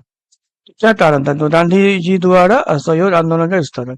ये चौरी चौरा जो कांड हुआ था, उसके कारण से गांधी जी ने असहयोग आंदोलन को स्थगित कर दिया था। आइए, नेक्स्ट है हमारा, 1929 ईस्वी में खुदाई खिदमतगार को किसने संगठित किया था? तो खुदाई खिदमतगार जो है वो अब्दुल गफ्फार खान जो है, इन्हें इन्हें सीमांत गांधी भी कहा जाता है, फ्रंटियर गांधी। ये ऐसा भी क्वेश्चन आपको मिल सकता है आगे। नेक्स्ट है, भारत से अंग्रेजों के कदम उठाने के लिए रेड शर्ट्स आंदोलन किसने आरंभ किया था? ये भी खान अब्दुल गफार खान ने किया था। और जैसा कि अभी मैंने आपको बताया था, सीमांत गांधी के नाम से कौन जाने जाते हैं? तो अब्दुल गफार खान। किसी भी सरकार ने नहीं और अंग्रेजों ने भी नहीं, जितना कि इस पठान ने काफी बुद्धिमत्ता का परिचय दिया। शेर शाह सूरी के बाद मतलब बारे में ये शब्द किसने लिखे हैं? तो शेर शाह सूरी के बारे में ये शब्द H.G. कीन ने लिखे हैं। बीच बीच में कहीं पे आपका मिडाइवल और एंशिएंट से भी रिलेटेड सवाल सब है, कोई बात नहीं, सारे इंपॉर्टेंट है, हमें सब देखना है। फ्रंटियर गांधी का असली नाम क्या है? तो खान अब्दुल गफार खान। तो ये भारत से बाहर क्रांतिकारी गतिविधियां जो है उन पे हम थोड़ा देख लेते हैं। तो लंदन में इंडिया हाउस के संस्थापक कौन थे? तो लंदन में इंडिया हाउस के संस्थापक श्यामजी कृष्ण वर्मा थे। 1906 ईस्वी में लंदन में विनय भारत सोसाइटी की स्थापना किसने की थी? तो 1906 ईस्वी में किसने की थी? विनायक दामोदर वीडी सावरकर जी का नाम है। हम वीडी सावरकर से जानते हैं, विनायक दामोदर सावरकर इनका पूरा नाम है। आइए नेक्स्ट है, लंदन में अभिनव भारत का संस्थापक, तो वही क्वेश्चन रिपीट है, विनायक वीडी सावरकर। गदर पार्टी की स्थापना हुई थी।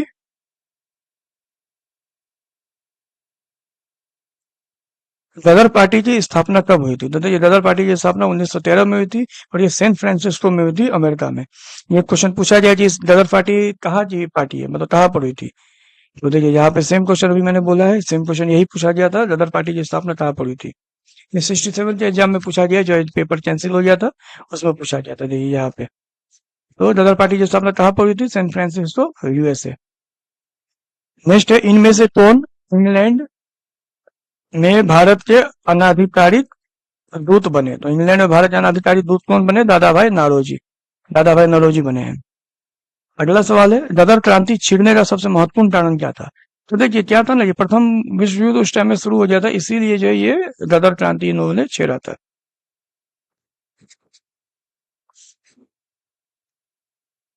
आ, न- ये जो क्वेश्चन है ये हम नेक्स्ट वीडियो में इसको कवर करेंगे।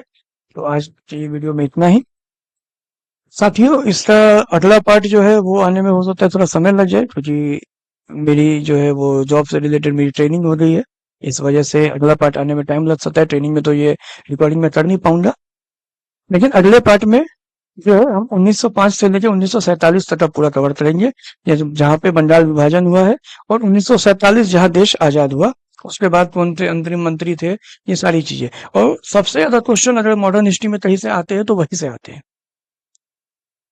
तो चलिए साथियों, इसी के साथ विदा लेते हैं। और अगर आप यहाँ तक वीडियो में आ गए हैं तो इस वीडियो को लाइक कर दीजिएगा। और अगर कुछ आपको अपनी सजेशन देनी हो तो आप कमेंट करें। और इसके बाद इस चैनल को सब्सक्राइब कर लें, ताकि आपको अगली वीडियो भी मिल जाए। और हिस्ट्री खत्म करने के बाद हम साइंस, पॉलिटी, ज्योग्राफी ऐसे ही खत्म करेंगे। करंट अफेयर्स इसमें हम नहीं करने वाले, बिहार स्पेशल करके हम उसको खत्म कर देंगे। चलिए, धन्यवाद।